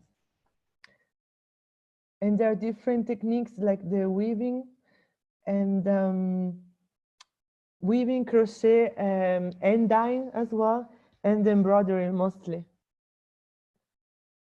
And it has been like by using kind of unusual materials in a way, like you can see in the picture 1, 2, and 4. It has been by using the inner tubes from the bike. Ah. So the first one is woven with the inner tube from the bike, some discarded yarn, and also the tape from the VHS. It has been woven together into a new material. And also the original garment was like a pair of trousers. So I've been like cutting the trousers into stripes and then connecting the stripes together and dyeing and then weaving all the materials together. Nice, it's beautiful. Yeah. Thank you. And then the picture number 2 is like also made with the inner tubes from the bike. It has been like by just cutting the material, and then some of them has been screen printed, and some of them just hand dyed. So it's usually a combination of lots of techniques. Exactly. Yes. Yeah. Yeah. And then picture number 4, it's like an embroidery. So it's like kind of the same material, but it has been like hand dyed as well and cut into different shapes, and then kind of reassembled on the organza fabric. Wow, that looks incredible. And then we have the number 3, is also like an embroidery by using some electronic wires. So the orange pieces, the orange stripes that you see are actually electronic wires that have been emptied first and then embroidered. And then we have the number 5. It's actually by also embroidery by using some plastic bottles. So plastic bottles with different colors, cutting as well like the shape. This is more like kind of like camouflage shape, let's say, and then embroidered. And it has been really like, it really just take, this is kind of more like living, like let's say, or more three-dimensional, because there's just one hole on top of the shape and then the rest is kind of loose. And how long does it take you to develop a new technique, like with a bottle or something like that? How much experimenting to get to a point where it's a fabric that has the right kind of texture, a wearable kind of feeling to it? Yeah, but I mean, first I always do a kind of sample. So let's say like A4 size, 30 by 30 centimeters, just to see the reaction of the materials on the fabric. And then I've kind of placed the material on a part that would be like more wearable as well. Yeah. And then I suppose you have some, do you have issues when you're kind of cutting and seaming, if things then kind of fray with different types of textiles that you've created? But I always try to find for the final garment a similar fabric from or similar material, similar to the sample that I've been doing. Of course, it's not always possible, but most of the time it kind of works because yeah, like I mean, on the organza, I know that it works with embroidery with any kind of like material in a way. For some techniques, it would be impossible to do with organza fabric, like the crochet would be really, really difficult. So it's kind of really like about adapting the technique to the materials that I'm finding. Great. Yeah, and then there is the one on the bottom, 6 and 7. It's 6, 7, and 10. It's with the crochet technique, and it's mostly like leather that have been upcycled and then reassembled together. Can I actually ask 2 quick questions? So when you said you're dyeing things, do you use natural dye or what do you use? And the second question is, I really like the idea with the bike wires, and I've used some of them before, but not as much in clothes, so just as basic jewelry, really. So nothing really difficult. So I just wanted to ask, what different uses have you found for the bike wires? Sorry? So for the all bike tires, so you have the example where you put them in the pants, which I like a lot. So I just want to ask, what else did you do with them? It's mostly like the one in the picture that I'm showing you here. It's like one is the cape, it's kind of woven. So it's really just about having small stripes woven together with different materials, and then the trousers, and then the number 4, which is actually an embroidery. Okay. It's also with the inner tubes. Yeah. For the moment, I've been doing just these three garments with the inner tubes. And about the other question about the dyeing, like I'm trying to use natural materials, but it's not always possible because sometimes I don't know the composition of the fabric that I'm using. Mm-hmm. So I know that it's like on synthetic materials, I have to kind of use more not natural dyeing color. Yeah, but I'm really like researching more into sustainable dyeing color that could work on different surfaces as well. Yeah, and actually the problem is not by dyeing the fabric, but the problem is by fixing the color. So that's why you need most of the time some chemicals. Yeah. If you have any website you found which kind of explains natural dyeing and fixing it well, if you could share that, yeah, I would of course. Yes, sure. Yeah. Because I only when I dyed before I just used kind of store-bought stuff because I just never had the time to really get into the natural dyeing. Yeah, so yeah. would be really useful to But I've been I've seen some workshops where the people have been using really like natural material, like onions as well. Like if you take the skin of the onions, it really gets a really like really nice yellow color.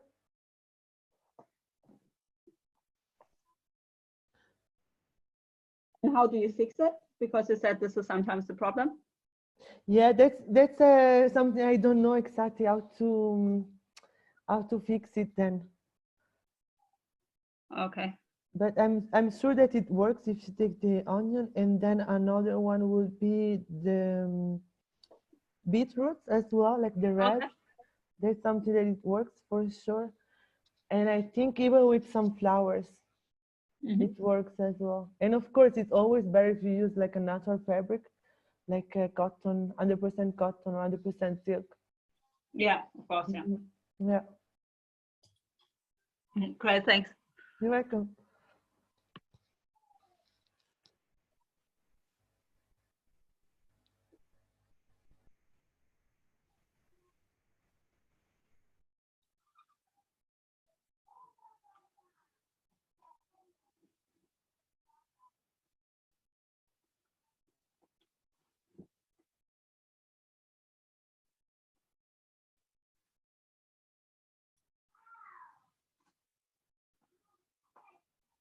I'm sorry, I think I missed the part where someone was talking about natural dyes.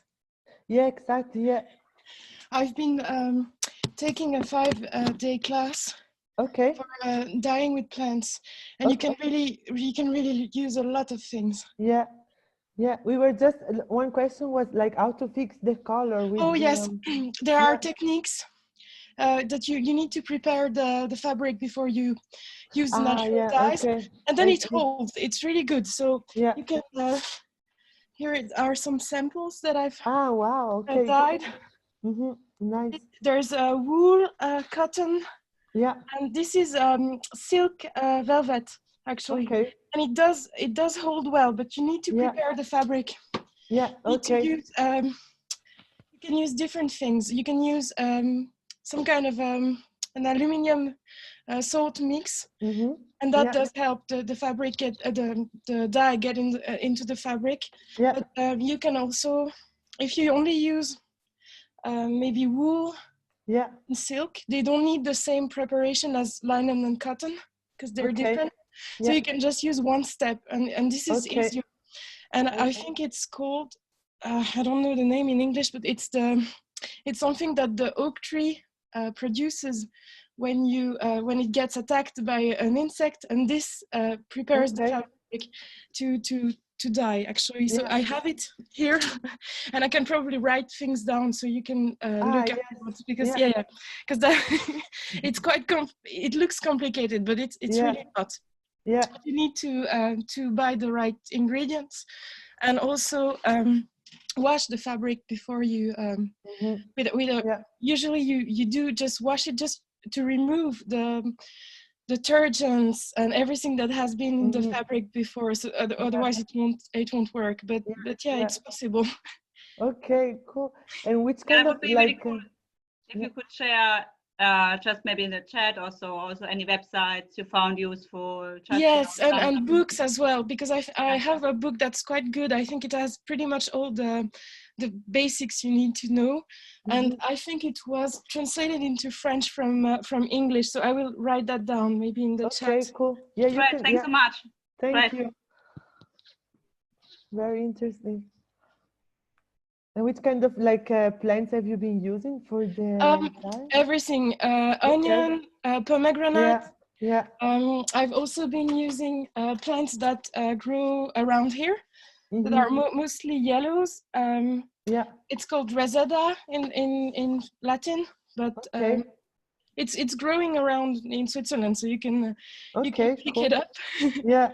I've used pretty much not everything you can use, because you can always discover new plants that have of course. dying potential, but around here you will mostly find greens and yellow. Yeah. But in South America, for instance, they have a lot of reds and beautiful beige and like browns. the pink as well. No, like the and you can use some woods also to dye fabric. So that's quite interesting, and many different colors actually, and you can mix them, and also you can treat them once they've dyed with maybe some silver or something, and then they will oxidate and grow into other colors. So quite cool. But I need to write that down so you can perfect. Thank you. Look that up.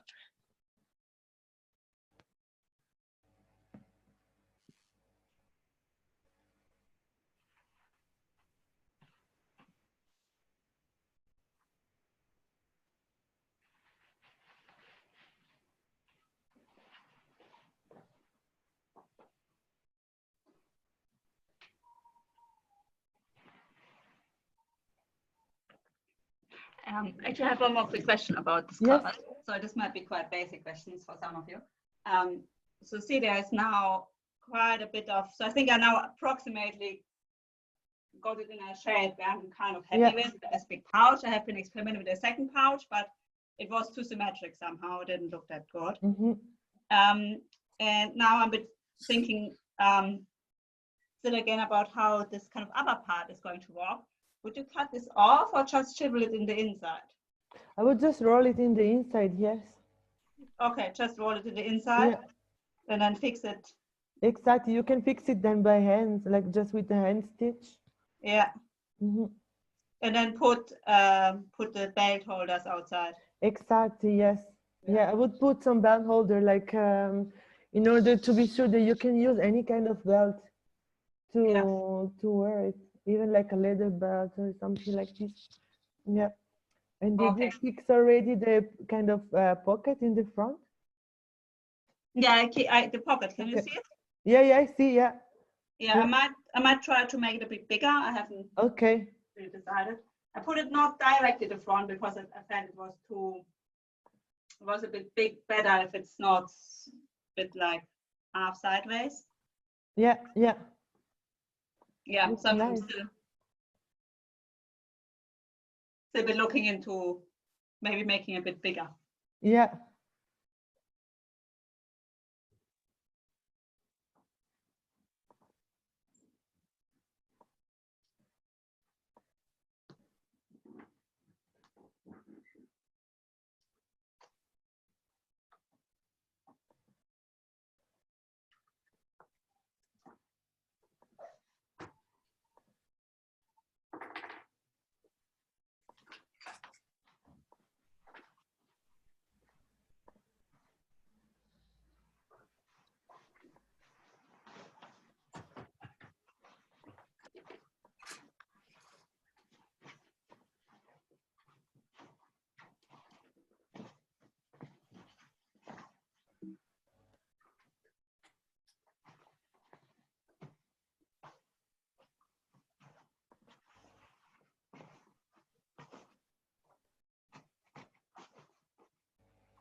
How's it going, Evelyn?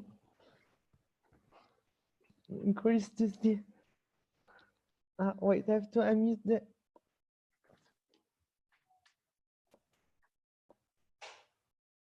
Oh, no, I cannot. Yeah, now I can hear you. Yes. I've done half of the. Nice. It's nice when I'm just, I'm getting a bit excited. I haven't sewn the actual other half, but I'm getting a bit excited about starting to fray. Do you have a good fraying technique of how to? The best is to really to put it flat on the table. Yeah. And use a pin. So you can go a bit faster. Yeah. Yeah.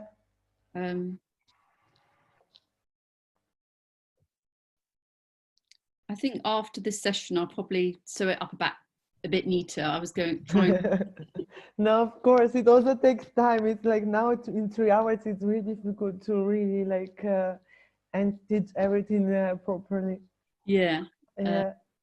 And my sewing, actual hand sewing is not great, but I think I could get into, if I know what I'm aiming for, then I think I can get better at doing it. Yeah, no, of course. But that's the thing about like doing this kind of workshops. It's really like, it really works for everyone. Like, you know, like it's not really you need some sewing skills, but you learn what you're like, what you need to do in a way, you know, it's really learning by doing actually, which is way faster.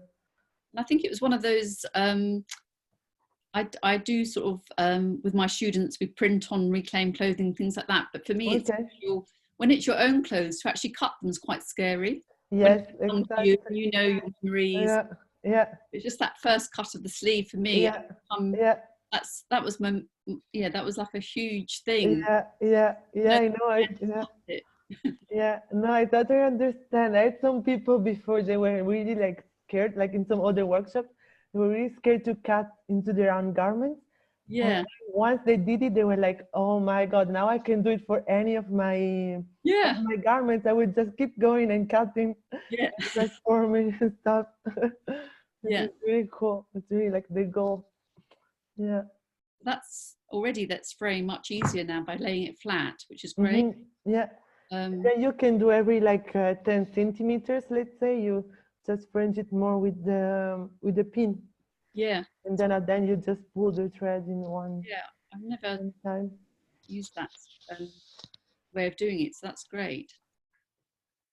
And I think I like that idea also of you were saying to put another strip in, so another strip in of a different pattern. Exactly, yes. Yeah. And I wondered if you sort of know of any of the best sort of like stitch techniques if I wanted to show the stitching on the outside, say like in a contrasting bright orange or something like that. What would be the best embroidery stitch to use on the outside? I think the best is to use the kind of like chain stitch. Yeah, I'll write that down. Because it's like you stitch, you go forward, and then for each point you kind of move back to the previous hole. So you get a kind of like continuous stitch on the fabric. Yeah. And would you use embroidery thread but doubled if you want it to, so it looks like it's quite thick? Yeah, or even not embroidery, like I mean, I would suggest to stitch it first. Sew it first with the normal thread and then use embroidery thread. Yes. Yeah. And could you use something like wool as well, just like knitting wool? Of course, yes. Yeah. Okay, great. Yeah, and then of course, like sometimes depending of the thickness of the thread, maybe you have to do or to draw like your pattern before by doing some holes. Yeah. And then pull in the thread, because if not, sometimes it's going to kind of get stuck into the fabric, or like it's better some holes before to do the embroidery. Okay. Yeah. I like that idea of, so you can actually see that it's been mended. Exactly. Yeah. I love that look of it. So it's almost quite crafty, isn't it? But it's exactly. Yeah. I love the way that you did your rubber in the inner tubes of the bicycle. Was very amazing. On the trousers. Yeah. I've seen that before, using inner tubes as a material. Yeah. No, it's really funny because it really like it really works like leather. in a way, you know. I even use like a leather machine to sew it together without any problems. Yeah, and did you just use a normal foot needle on the sewing machine when you did it? It was a normal needle that you used? Yes, yes, yeah. The only thing I had to change the foot of the machine, so it was like this kind of Teflon foot. It's kind of plastic, yeah, because if not, it will kind of stuck if you use the metallic one, kind of stuck onto the rubber. Yeah. Yeah. Or if not, another way is also to use to put some tape first. Yeah. And then sew in on top of the tape. Okay. Yeah. Because there must be so many bicycle shops that have those inner tubes. Yes, it's crazy. Like most of them, they really don't know what to do with them. I mean, most of them, they're really throwing them away because, yeah, not that many people are using them. And also because it's kind of, you have to cut them and then you have to also to wash them before you're going to use them, because there is some kind of like white powder. Oh yeah. Inside the inner tubes, so it's really better to clean them first. Yeah. I know that that powder, because I love cycling, and when I was little, I had to change my inner tubes. Yeah. It's like chalk, you use it as a chalk, don't you? To exactly. Yeah. Yeah. But it would be a great material for students to use, wouldn't it? Because it would be free. So my students always look at new materials. Of course, yeah. It's also possible to do some kind of embroidery with it. It's also kind of three-dimensional embroidery, and I would really like use it with the same tools as they were using for leather. Really like exactly the same way of working, the tools and And that's great for the vegans as well, isn't it? Yeah. Leather using I mean, the only thing, of course, that it's like they're really like stripes that are like maximum 5 centimeters weight, so you need to kind of assemble a lot of them together. You can find some inner tubes from cars as well, but then it's going to be thicker the material, so then it's going to be more difficult to stitch them together. But you can find And you know, like with a soldering iron that you solder metals together, can you solder them together, like melt them together? Yeah, I never tried. Yeah. Maybe yes, if you kind of get in touch with one of the manufacturer that's been producing them, of course, I think will be possible to use the same machines. Yeah. You could cut them and lay them flat and then melt them, lay them flat. Yes. It's always interesting. Yeah, when I did some basic truly with the inner tubes, I also saw on some web pages that they made baskets. There were baskets, which I really love, but I've never attempted to do any. But they were kind of woven, no? Like the okay, I see. Yeah, I've seen also some shoes made with this material as well. Shoes, oh yeah, that's interesting. Yeah. And is it easy to make it, or is it more professional? The shoes, you mean? Yeah, or where did you see them? I've seen them in Africa, so it was really like I think it was like a kind of artisan there, and he was doing some shoes, and once I also saw them in a museum, like but I don't know, I never tried. What I've seen a lot is also like they use the rubber, like the outside part from the wheel, also to use to do shoes or sandals as well. But most of them, they're like kind of like pinned with needle, so it's not really about stitching or sewing. I think one thing about the inner tube, one advantage I saw with the inner tube basket is that you don't actually need to open and clean the inner tubes. I think they were just using it. Oh. It came from the bike shop. Okay. Start opening them. Ah, okay, I see. Then they use really like the whole, the whole thing, like double. Yeah, I see. Which made the processing much easier. Yeah. One of the other participants was talking about the natural dyes and oak, and I think it's called gall they make it from the gall of the oak. That's the name. Where they get Yes, exactly. Yeah, that's what it is. Yes. Yeah. A friend of mine makes the ink from the galls for paper. Oh, lovely. Yeah, you can actually make beautiful inks with the plates, and that's wonderful. And yeah, you can buy it in powder form, and you can use it whenever you want it.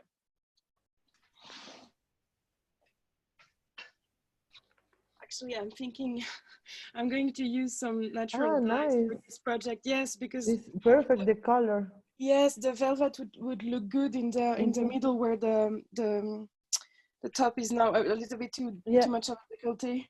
I think that would be really cool. So perfect. I'm gonna spend my weekend dyeing again. Because it does take time. Yeah, of course. Yeah. But where did you do the workshop? In Paris, actually. It's actually a kind of a foundation for like the protection of water in urban areas, and they only do workshops with dyeing fabrics and also indigo, the whole blue. Yeah. Because that's more complicated, and they have like chivalry classes as well. Everything looks amazing. Yeah, nice. Once you get your finger into that world, it's like you're never coming out.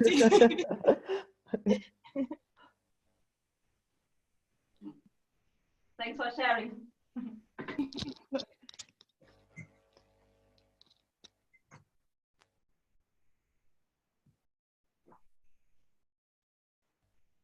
What's it going, Sanne? It's kind of draping right on the mannequin. Yeah. Hey. Hi. Yeah, I was trying to. Yeah, I found a skirt. Something different. It was very basically a full rounded skirt. Then I have to cut it off, and I'm trying to drape it to make a blouse. But apparently I don't have enough fabric for the back. Okay, I see. Yeah. Yeah. And but I'm trying to do some experiments.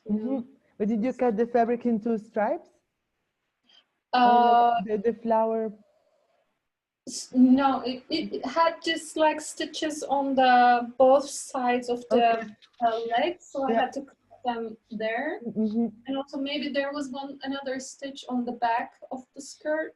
Yeah. It was like a full stitch from back to top.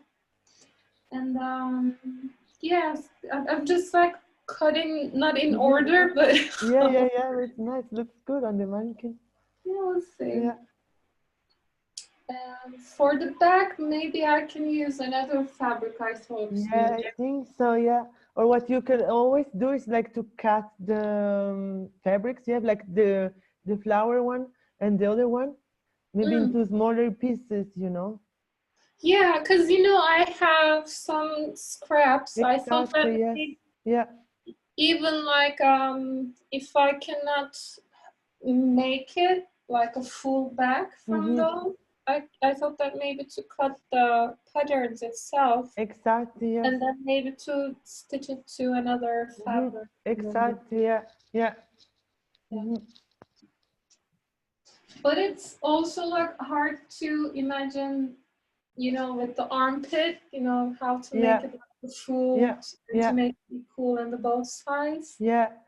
But the best thing would be to kind of, I don't know if you have like some patterns at home or like no? Maybe, I have one, yeah. But if not, you can always take like a garment as well that you're not using, like a basic t-shirt. You cut it like with the right shape, like you cut the sleeves and then the side, you kind of open it and then you use that t-shirt as a base. Oh, okay. Then it will be kind of your pattern, and then from that you can use it like to trace the lines on the one you're doing now. Yeah, that makes sense. So I'm just like leaving some space to discover. Exactly, yes, yeah. It's always better if you assemble more like pieces together, and then you can always cut it.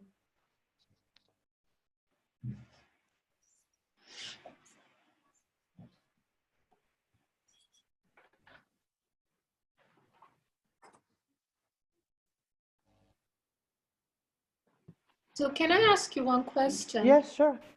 I was interested with your like collection, and where do you sell and what kind of people are buying? So are they aware of like sustainability in that sense, or yeah, do they just like come because of the you know, design itself? Yeah, I'm mostly selling like on my online shop at the moment, and also into like pop-up stores as well, like in Switzerland, but also like did some in Italy and France. And most of the people that they're buying the garments, they got really into first into the aesthetic, and then after that, once we start to speak together, or like once they start to read about it, they discover also like the more upcycling, the more sustainable part. Yeah, especially because I'm doing two kind of different collections. One is the couture collection. So also like some of the techniques that I showed you before, and that is easier to see the materials that I use. You know, like. Yeah, you can see that it's something kind of unusual. And then for the commercial collection, it's more like more wearable materials as well. Yeah. Yeah. But I think the aesthetic is still like one of the most important thing into garments, even if they are like sustainable, but it's like what is always like attracting your eyes first, the aesthetic. Yeah. And the material. Yeah. Thank you. You're welcome.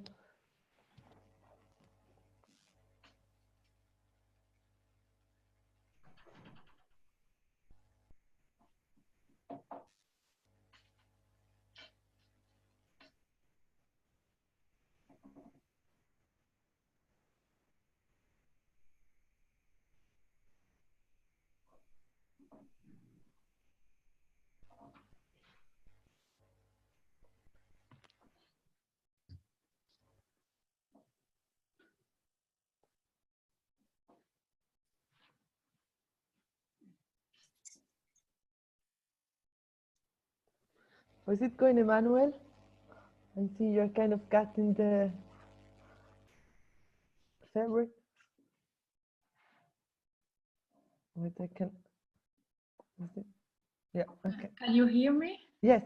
Yeah. So I've been thinking that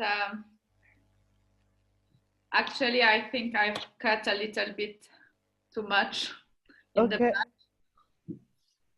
So at the moment it looks like that. Can you see it? Yes. Yeah. And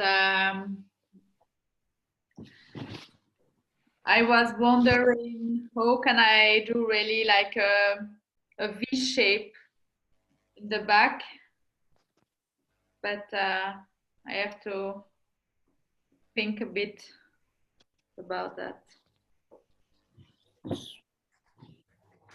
You mean to do it a bit like tighter, the V?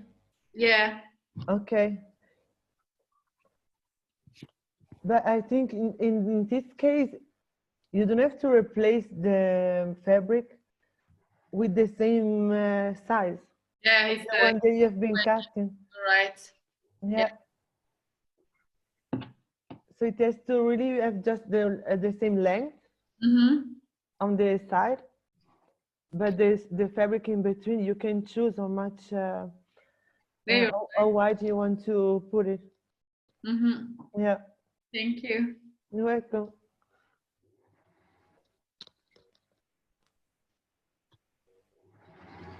And then maybe one more quick question. So you've shown one example how you make these patterns on a fabric with a fork.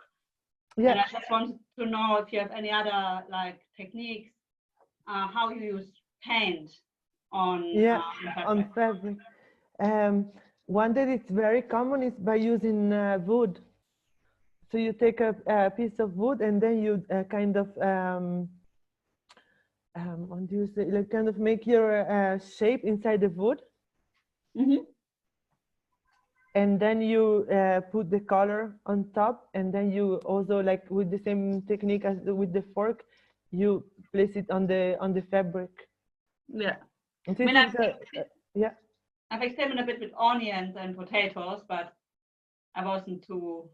Onion I found quite difficult because you always had to put the right amount of paint to make it sure good. And the potato, it had for myself, it had too little texture. Yeah. Maybe in that case, the wood could look much better. Yeah. Yeah, I see. But I think the best thing is always to make first some samples and just kind of measure like how much of the natural like plants or the material you're using you're going to put, and then after that kind of recalculate, remeasure the amount you use and scale it up. Yeah, I see. The final one. Okay. Yeah. But actually the technique that it was made by using the fork, it's possible to do it with any kind of object. Yeah. In a way. Especially you can also like take some old stamps from like second hands. Yeah. And use directly like the stamps. Okay. Good. Thanks. I give it a try next time. But, okay. Particularly the wood sounds interesting. The wood, it's really like an old traditional technique.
And Matilda, how is it going?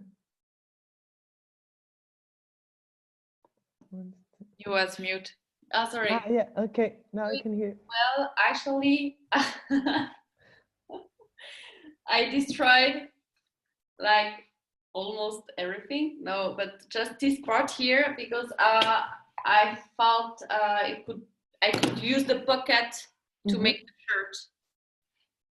But now it's a bit complicated part of the job. It's to make to transform to transform it in a shirt. Yeah.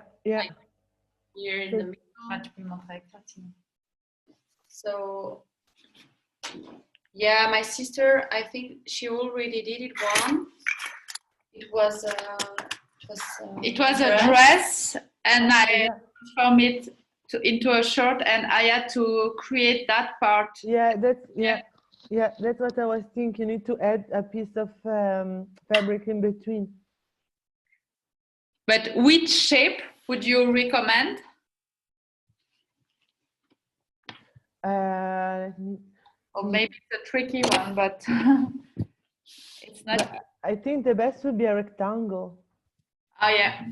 Yeah, kind of symmetrical shape. Yes. Yeah. Okay. Because maybe you don't have enough fabric to add, right? I didn't understand. Sorry. Maybe you don't have enough fabric to add with the pocket. Oh, yeah. I think maybe you should use like another fabric.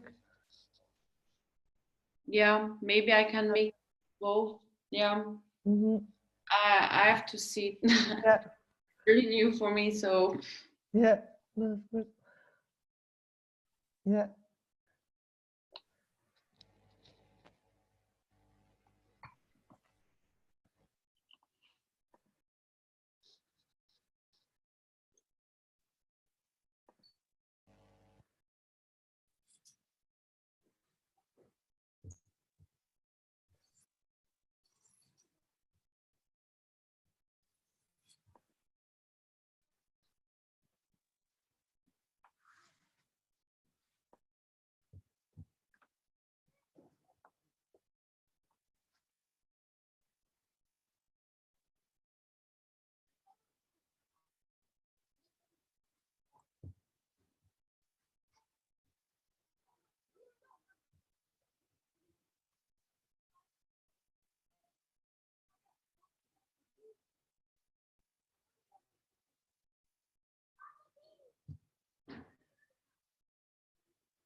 Can I also ask what Yeah. is your favorite type of material or technique?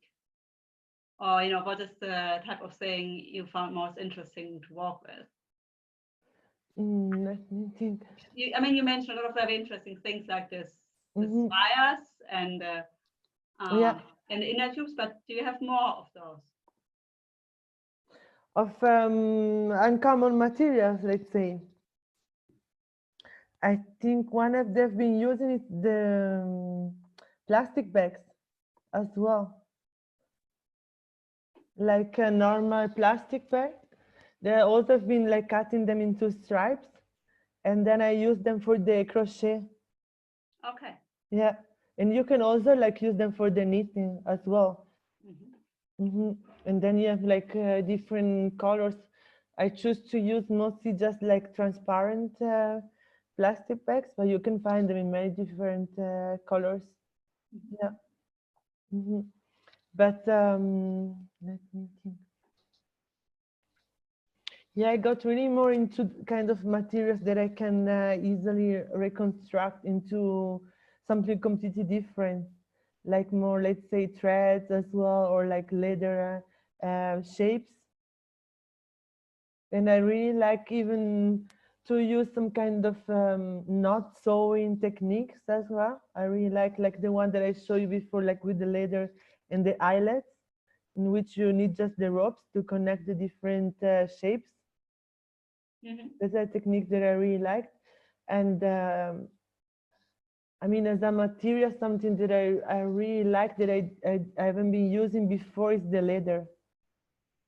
It's really like you can really create many different shapes, and yeah, it's really like yeah, really rich material. Yeah, it has a really lot of potential. And show again, like this piece you had with this orange electric wire thing, because I wasn't exactly sure I understood how you had used the wire. Yeah, it was electronic wire. Yes, was embroidered. Okay, so top. just stitched it on there essentially. Exactly. Okay. Yeah. Okay, no, okay.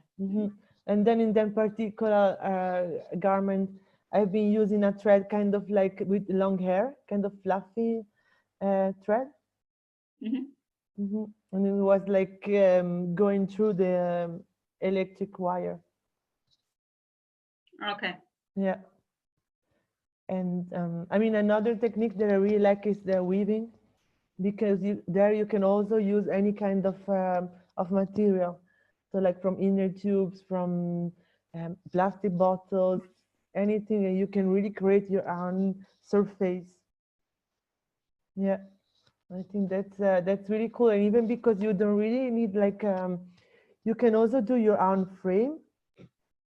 You know, you cut a piece of cardboard, you create your own frame, and then from that you can start to weave. You put the wrap and then the one in the other direction, and then you can start like. Yeah, my son has been doing that.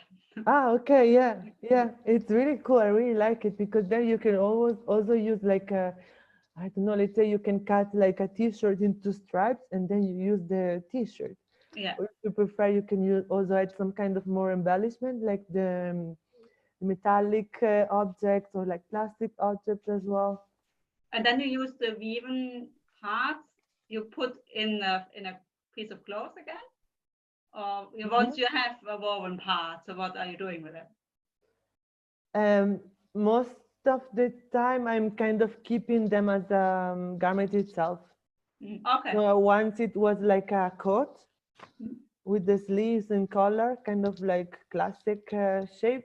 And once it was more like a dress, really long, I kind of kept the shape, like the stripe from the weaving, and then they just made a hole for the head in the middle, and then it creates a dress. And then I've been cutting the sleeves a bit tighter to the body.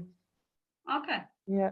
And then the other one that I show you was like this kind of cape, and then I add the woven part on the trousers. So it was kind of stitched together. Yeah. Great, thanks. Welcome. Hi there. So Hi. I will show you. Well, Yeah. I'm not sure how to show it so that you can. Looks good. See? Yes. Yeah. This is well, it's a fabric. Yeah, this is slightly different without stripes. This one is with stripes. Corresponds. So it feels better. And then I'm thinking like about either adding a second color, something like a color. I mean, this part to do twice, do again, and put over. Yeah, I see. Like to have double, or to make it more crazy, or just cover it the one I already have, or with this, and then I saw it. Yeah, that's really nice with the manchette. Yes. You think would there be anything else? Just a moment, I have to open for my neighbor.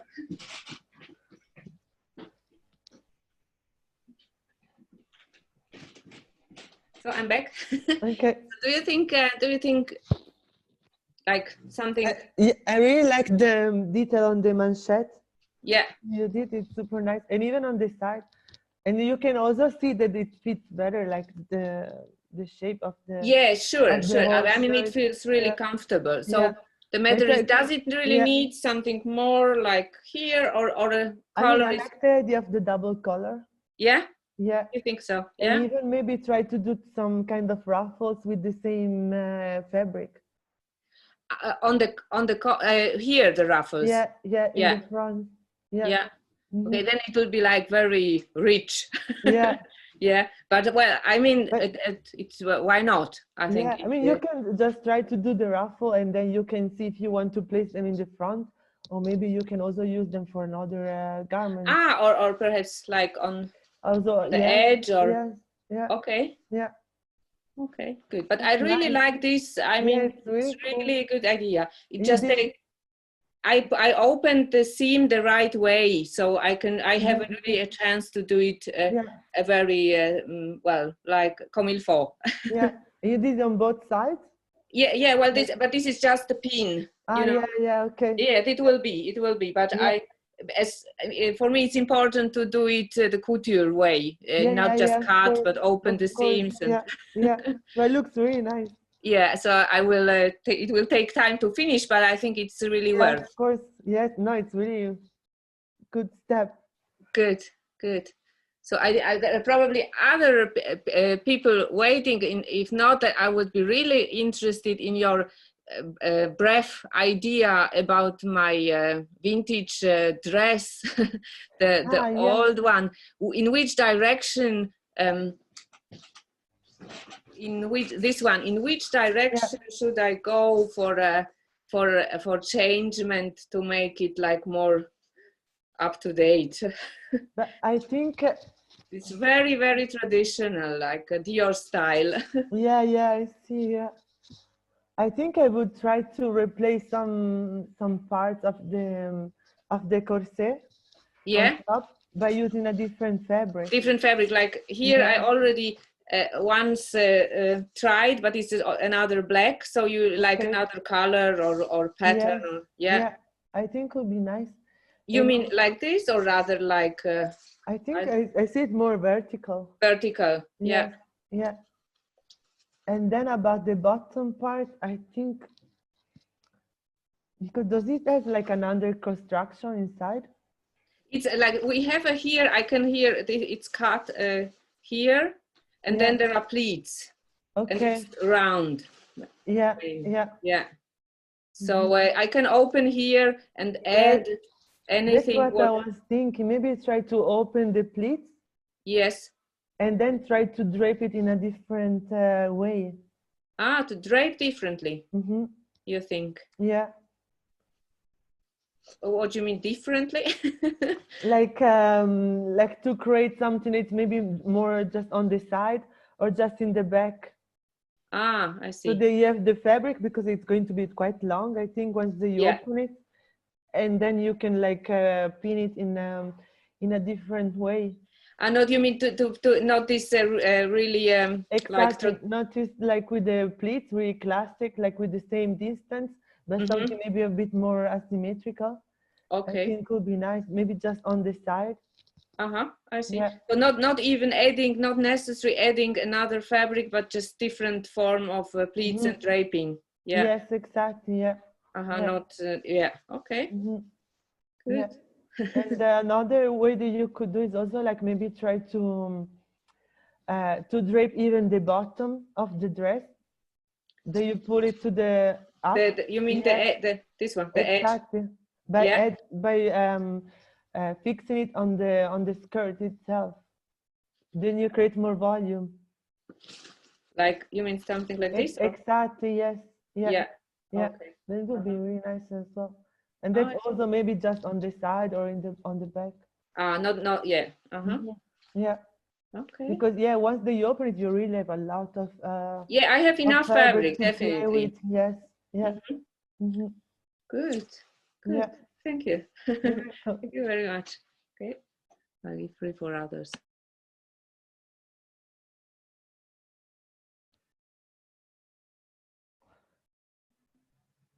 So if I just think that you're back.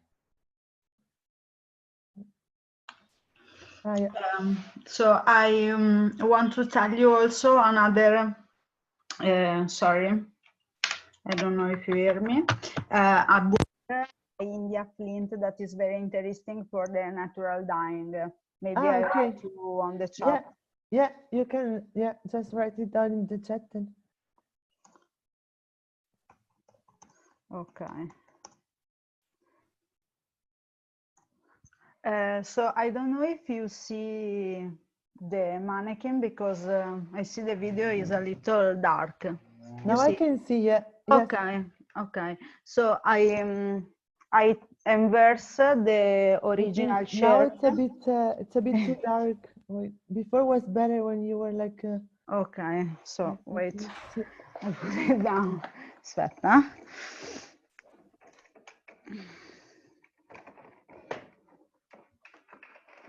So this is the back. Yeah. Okay. Yeah. No. So I inverse the skirt and I drape it here. Here is where you have the bottom in front. So I leave only this bottom and leave it open like that. And I cut the. Oh, nice. I cut the sleeve. Yeah. And I make it like a top, like this. Okay. And with the cuff, I make these two bands. I try to make like a kimono with this. This is one of the other skirts that is white. So here I maintain the original one with the bottom. So I close it. I don't know, here maybe attached to the cuff. One I try to make some pleats. The other one I leave it like that. Okay. So I have to see with a real pattern and when I wear it, how I prefer it. And with the other fabric, I try to make with the tube. I only put it up and I try to make this this triangle by putting the design in another position. So I close it here from the inside with the pin only. It's all pinned, poof poof. Like okay, that. wow, it looks really nice. And how long is the skirt? It's like this. Is the fabric like it was? You see? Yeah, so I see. It's only the tube. I cut the black and white from the big gray that I have. So like it was, poof. Yeah, it looks really nice. I really like the pattern, like the way it's changing, like with the different direction of the lines. Thank you. Yeah. So, and it's like still two separate pieces, right? You have the yeah, top and the I bottom. think if I have to make it for finishing sewing, is 3 separate pieces because we can make the gown with an elastic, maybe something very easy, and the kimono very small cut maybe here, or also maybe you can leave it a little longer, but the fabric is not enough, but I still have the sleeve, and also another one, and the red one. And also I think I can make like with the sleeve of the red one, I can add it and make like a hobby to put it. I see. Yeah, yeah. So I add the tail, but I haven't the time. Yeah, yeah. But it looks really nice. I really like the way you changed, like, because they really look like completely different pieces from the original ones. Thank you. Yeah. So you have any suggestion to give me? But I think what could be nice is to add something on top of it, if you like, some kind of like more embroidery, or like more something more ornamental. I mean, not on the skirt, because I think there is like it's enough full with the pattern. white.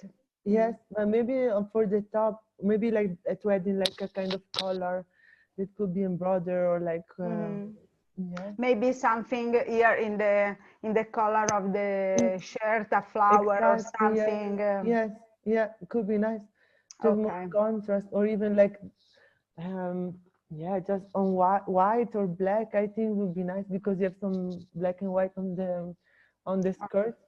Okay. Yeah. Thank you. You're welcome. Thank you.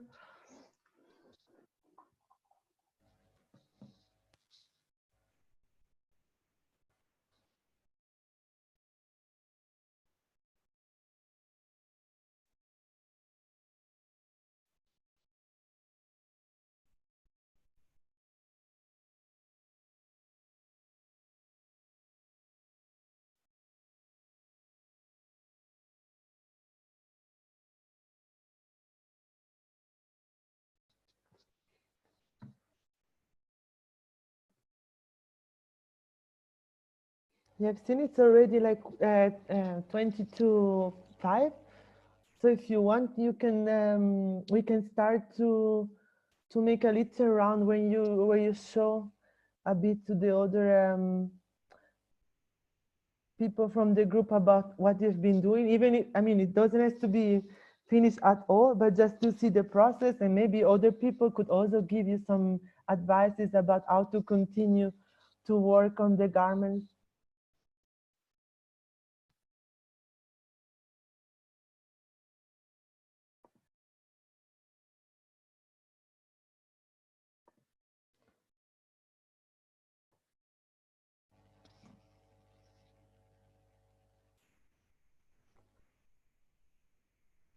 Or also as well, if you have some questions about some other pieces that you would like to change and transform in the future.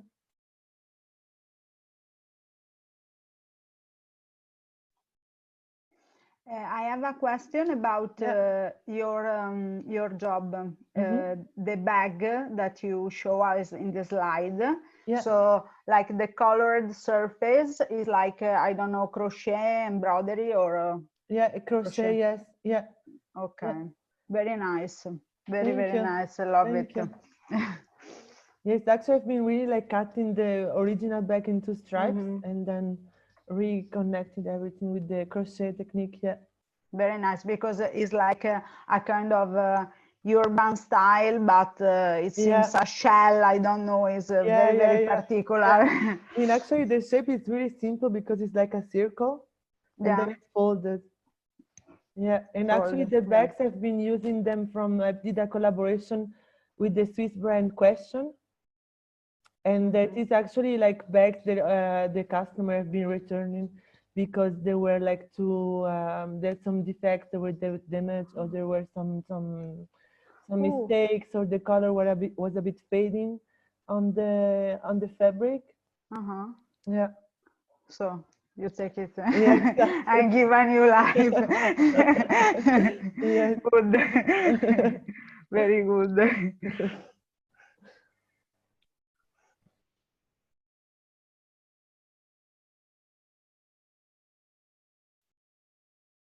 Okay, I don't know, maybe if someone of you want to start.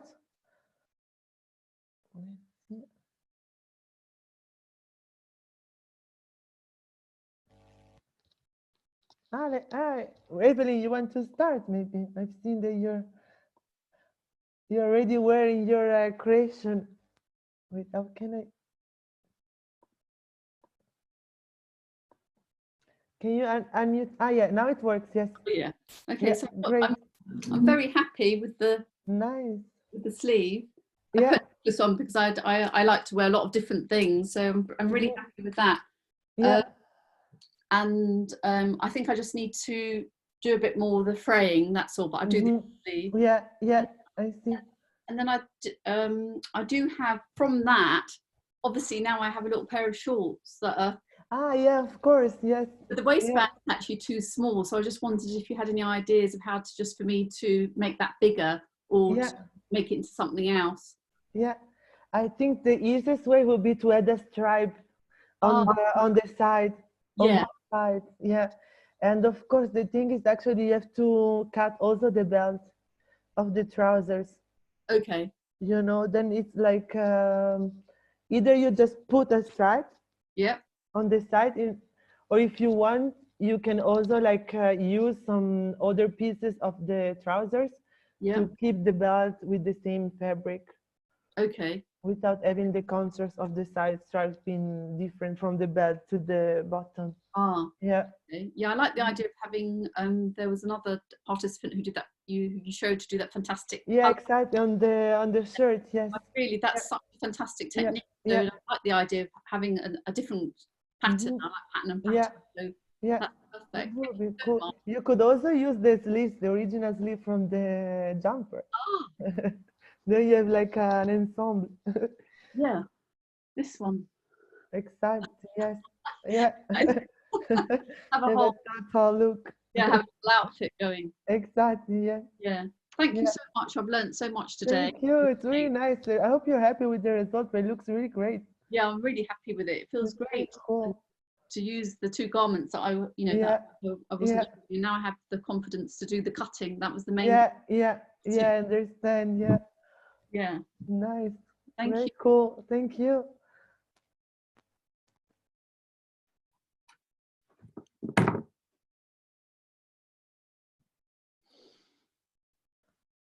Susan, yeah. Looks great. Yes. To cut the cashmere is really hard work. Yeah. But I've used the buttons from the gray one and this one from the blue one. Yeah. So then I can close it. Wow. And here this one goes this way, like this way, on the shoulder. Yeah. Now I think I can put this, so this here. Yeah. So I can maybe close one time like this. Wow, that's cool. Because it was like the pocket, or no, okay, I see. It was the original button. Yeah. But now I don't know. Should I take this one, the black one, around like this, or stop? Maybe stop. I prefer it like this. Like this one. Yes. Yeah. It's very nice. Okay. It looks really cool. And maybe just like for the next time because you said it was difficult to cut the cashmere. Yeah, because it's cashmere. Because it was fringing. Sorry? Was like kind of like falling apart. That's just where can I cut and it works after them, or maybe it works not anymore. Yeah, okay, of course, this is like the doubt. Because here, okay, I think this gonna be well, but yeah, I'm not finished. Yeah, no, of course, yeah. I don't know. Yeah, I see what you mean, yeah. But I have started my work here on this side, and then I was going to this side, and yeah. Like this. I don't know. And you have been using 3 different jumpers, right? Like different colors. Okay, cool. Yeah, it looks really nice. I really like the way you've been kind of like assembling them together. Yeah, very cool. Thank you.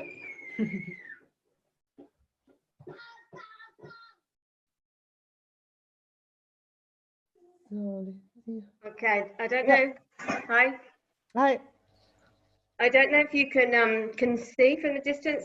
I cut up. I had a few problems starting because you know it's quite difficult actually cutting up your own clothes. You know, Yeah, yeah, of course. Yes, it's I easy to know. say it, but you know to do Yeah. it, which is what Evelyn was saying. It's like it's taking that first step and thinking, okay, it doesn't matter, you know. Yeah. So anyway, I don't know if you can Wow. see. Seeing that it was Yeah. lacy, is that Yeah. I started trying. Tried to embroider some, you know, yarns into it, but it just wasn't working. Okay. So I got the jeans and pulled them apart, and then wove them into the sort of like into the side to make a shoulder bit. Yeah. I don't know what's going to happen with this, because obviously, I mean, obviously it's going to be an overtop kind of thing. I don't know if you can see the whole kind of, but it was just this detail here that I just need to see what's going to happen. I haven't really thought it through. I don't know if you can give me any advice. Yeah. But I think the best, since it's really kind of difficult to work on the dummy without the arms. Yeah. I would suggest you to let someone, or you can try it yourself or give it to someone. Would be even easier for you than to see. To give it to someone else to try it and to wear it, and then to see from that how you're going to keep the length of the fringe, or like are you going to adjust it on the body? Okay. Yeah. Okay, It looks but it was really quite great. interesting taking apart the jeans and then ripping them apart, and then the yarns that come out of them. Yeah, I mean, it's there's lots of bits that you can recuperate actually that you hadn't thought about. Yeah, and actually, if you want, you can also, in order to don't make it fringe to match the denim, you can always top stitch it first. Okay. And you're sure that Okay. you kind of fix the edge. Yeah. Yeah. Excellent. Thank you. Thank you. Looks really great. Thanks. It's been really good fun. Thank you. And it's been really, you know, it's been really lovely listening to everybody and sharing at the same time everybody's different opinions. So it's been really great. Thank you. I'm really glad to hear. Thank you. Thank you. Thank you. Hello. I can continue. So I also want to say thank you. It was really amazing experience. So this was the first of this type of workshop for me, and I feel I've learned a lot, and I'm much better equipped to upcycle clothes. And I also really enjoyed talking to all the other people and learning about natural dyeing and all other cool things on the way. So because I was mainly listening, I just embarked on something simple, and I just prepared. You can see it. It's a shirt of my husband. Maybe it's a bit dark. Let me just move over here. So you remember there was a hole here. Yes. Yeah. I put now one patch here, and I put one patch here. Okay. Cool. Yeah. And I used then all the jeans, and I put like the outside. I put it inside out for the patches because I figured out the inside of the jeans often looks much nicer than the outside. Yeah. And then for the skirt, I think I now figured out where exactly I want how to go. And I put like needles on there. Okay. Maybe in the next couple of days I embark on doing it, but this is just complicated for me to do while listening to everyone else. Yeah, it also takes more time, like actually to work on it. But it's a good start. I really like the way you find to drape the skirt and also like to put the belt. Yeah, I think it's really good start. Yeah, I think this was the main thing. I did today, really thinking about the skirt and getting all the inspiration. And now it's just kind of doing. Exactly. Yeah. Did you already show the shirt to your husband? No, he's now out with the kids. So. Okay. Let us know. I hope he's gonna like it. Yeah, he always likes things. Okay. I do usually. He's not that picky. He just doesn't like throwing things away. So if I can rescue it, he doesn't mind that much. Yeah. Okay. Thanks so much great. again. Thank you. So let's see, Testa. Maybe you want to. Yeah. Hello. Hi. Hi. So yeah, I think like everyone else, it was cutting into something. Once you've done that first snip kind of away, I kind of cut into the top first, and then I was still kind of like, oh, am I going to cut the coat as well? So then as I kind of looked, so with the grey fabric, where it did before, and then when I looked inside the coat, it had outside fabric, and then it had this kind of metallic kind of binding on it as well before the lining. So I was like, oh, that was a really nice kind of feature. Yeah. And I've kind of opened up. I just opened up the top completely, and then just kind of filled the gaps where it laid and went kind of up into the arm as well. Okay, cool. Like it's got the cotton fabric, the silver kind of binding, and then the lining fabric. Yeah. And then as I was doing it, one of the studs kind of fell off. So then I'm kind of playing with, I'm just going to hand sew first the belt kind of. From the coat, yes. Kind of over on the so nice. I think that's it at the end. So yeah, it's really cool. I think they work really well, like the two materials together, and also the colors. Yeah. I know it's been fun. It's been good just to play and just not Yeah, of course. I mean, this is what it's like about sewing and doing garments. It's also like fun, of course, and trying to keep our garments like alive. And and for me, my concern before was the fact that it was jersey and that I didn't have an overlocker. Actually, I put it over the top, and I think it kind of works really well. And it would I think the edges will kind of have their own life and see how that. Yeah, of course. I mean, one advice would be maybe to top stitch first the jersey and then cut it. Then you're sure that it's going to be to fix the edge. Cool. Cool. Looks really nice. Cool top. Thank you. Good. Let me see. Eva, do you want to show maybe your the skirt and the shirt? Wait, I'm trying to. Yeah. Sorry, you call me? Yes. Do you want to show your creation? Aspetta, allora vediamo se riesco. Where I am. Sorry, I lose my window. Un attimo, ok. So I'm trying to move in the mannequin so maybe you can see, because there is a window and light everywhere. So I also can see.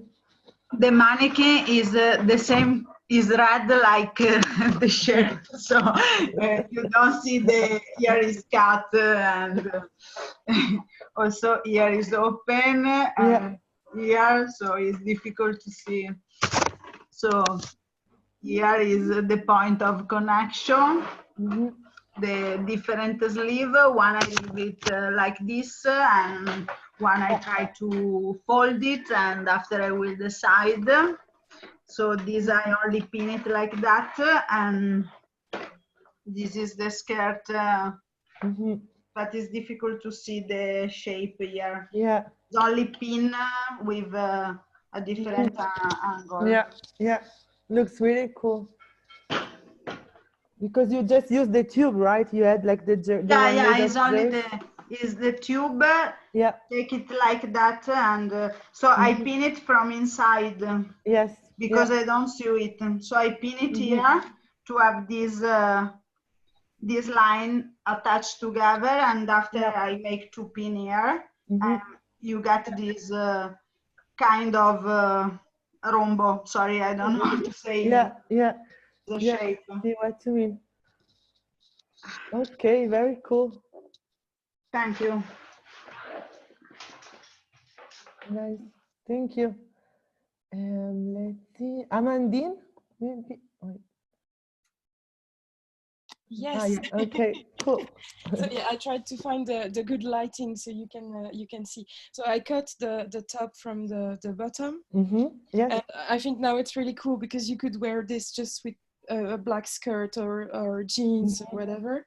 Yeah. And here I used, because I didn't have the right fabric that I want, I used a piece that I had dyed before. But I'm thinking the velvet would be really cool in the middle. So this will be my next step, I think. Cool. I've also cut the sleeves, and I'm gonna, you know, like just trim them beautifully, so it's less. Because it was very. It was a kind of an elastic on the sleeves as well, and it was so like it was too much bulk for one one garment. So I'm thinking. I've just tried making a skirt with the bottom as well, and I think wearing them separately is the key for me to like this this dress, I think. So. Yeah, looks nice. And what did you put like an elastic stripe? For the dress, skirt? You mean the skirt? You mean? Yes. Yeah. I've just done this with the serger, and I used you can't really see, but it's an elastic, like a simple.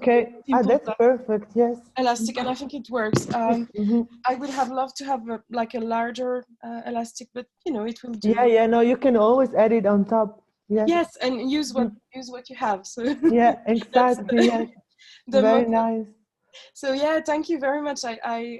I think it helped me with the creativity and, you know, think a bit wider. And I'm very grateful to you and all the participants today. Thank you very much. Thank you. Very nice to hear. Thank you very much.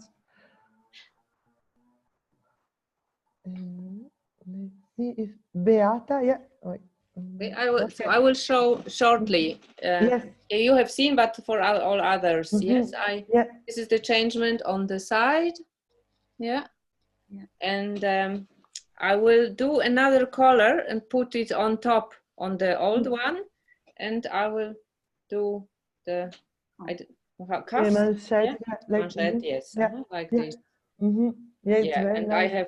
I can wear it again, and I'm very exactly. I think this also for later. I have the idea that I can combine like 2 or 3 old chemise or shirts together and make a new one. Of course, yes. So I think it's something good for me. Thank you. Yeah, it's very nice. It's very nice that you can see already that you can wear it better. Like the right size, the right fit. Yeah, and then it still it remains a kind of a couture work, which I appreciate. Yeah. I mean, that you made as well by yourself, so it's really adding this like special touch. Very nice. Thank you. Thank you. So let's see. Non, elle peut dire ça dans le sens. Emmanuel et Mathilde.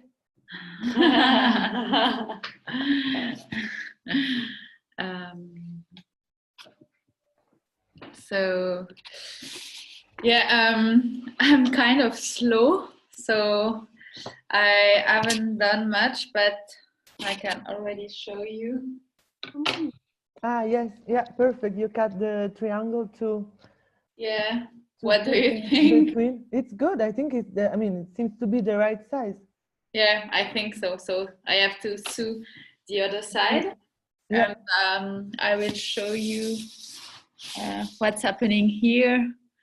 So okay, you cut the skirt. Yeah, but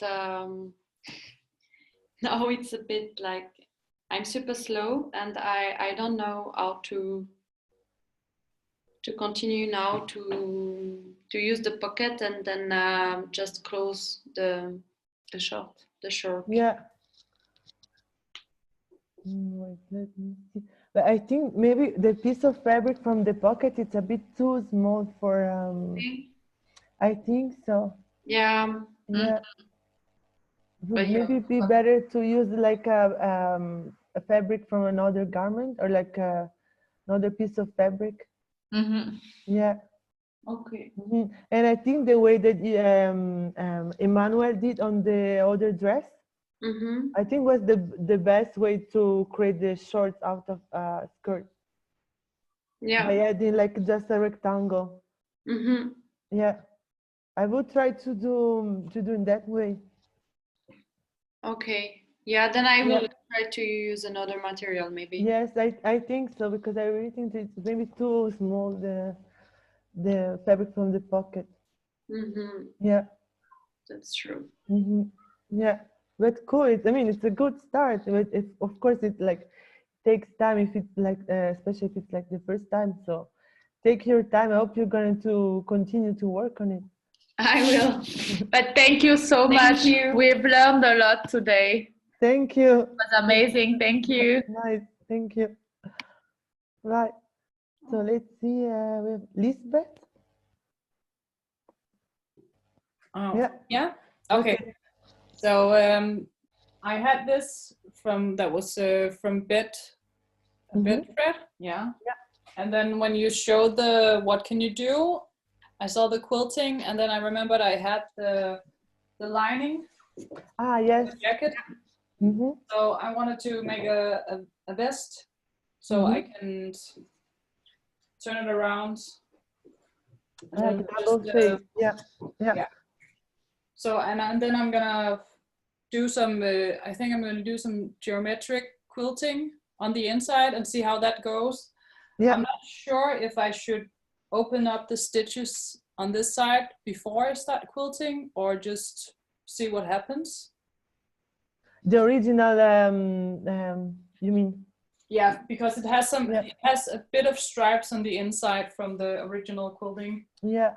But I think I would keep them like, and then just stitch on top of it to do your quilting and to do your kind of pattern. Okay. Yeah. And a good way is to draw first your pattern on kind of silk paper. Yeah. Then you place it on the fabric, and then you sew on top of it. Okay. Then you can follow your drawing, and then you just take off the paper. Okay, cool. Yeah. It looks really good. I like it with the double face. And then I think I'm gonna do something with a color on the edges. That's a contrast, something like that. You can use like a stripe or something like to for the finishing. Yeah. Yeah. Yes. Very nice. Thank you. Yeah. Thank you. So let's see. Then we have Actually, Rachel. can I ask one remaining question? Sorry for jumping in. Just before I forget, if you do these workshops regularly, I don't know if you do that, but what is the best way of learning when you do something like that? Of like doing upcycling, you mean? Yeah. So if you do if you do another of those workshops, what is the best way of? Do you have a newsletter or something like that where you announce that you're doing? Yeah, of course. I have a newsletter on my website where you can subscribe. I mean, this has been like the second online workshop, but I think I will do it again. So yeah, just sign up to the newsletter. I will keep you posted about the next workshops. Okay, thanks. You're welcome. Thank you. So we have Rachel and Sane. If they still want to show us what they've been doing, because you run already like out of time. Ah, yeah, it's true. Rachel, we've seen it already. Sorry, because I see just the name. Thanks. Thank you. Sorry. We have Susan and Sanne. I don't know if they're still here.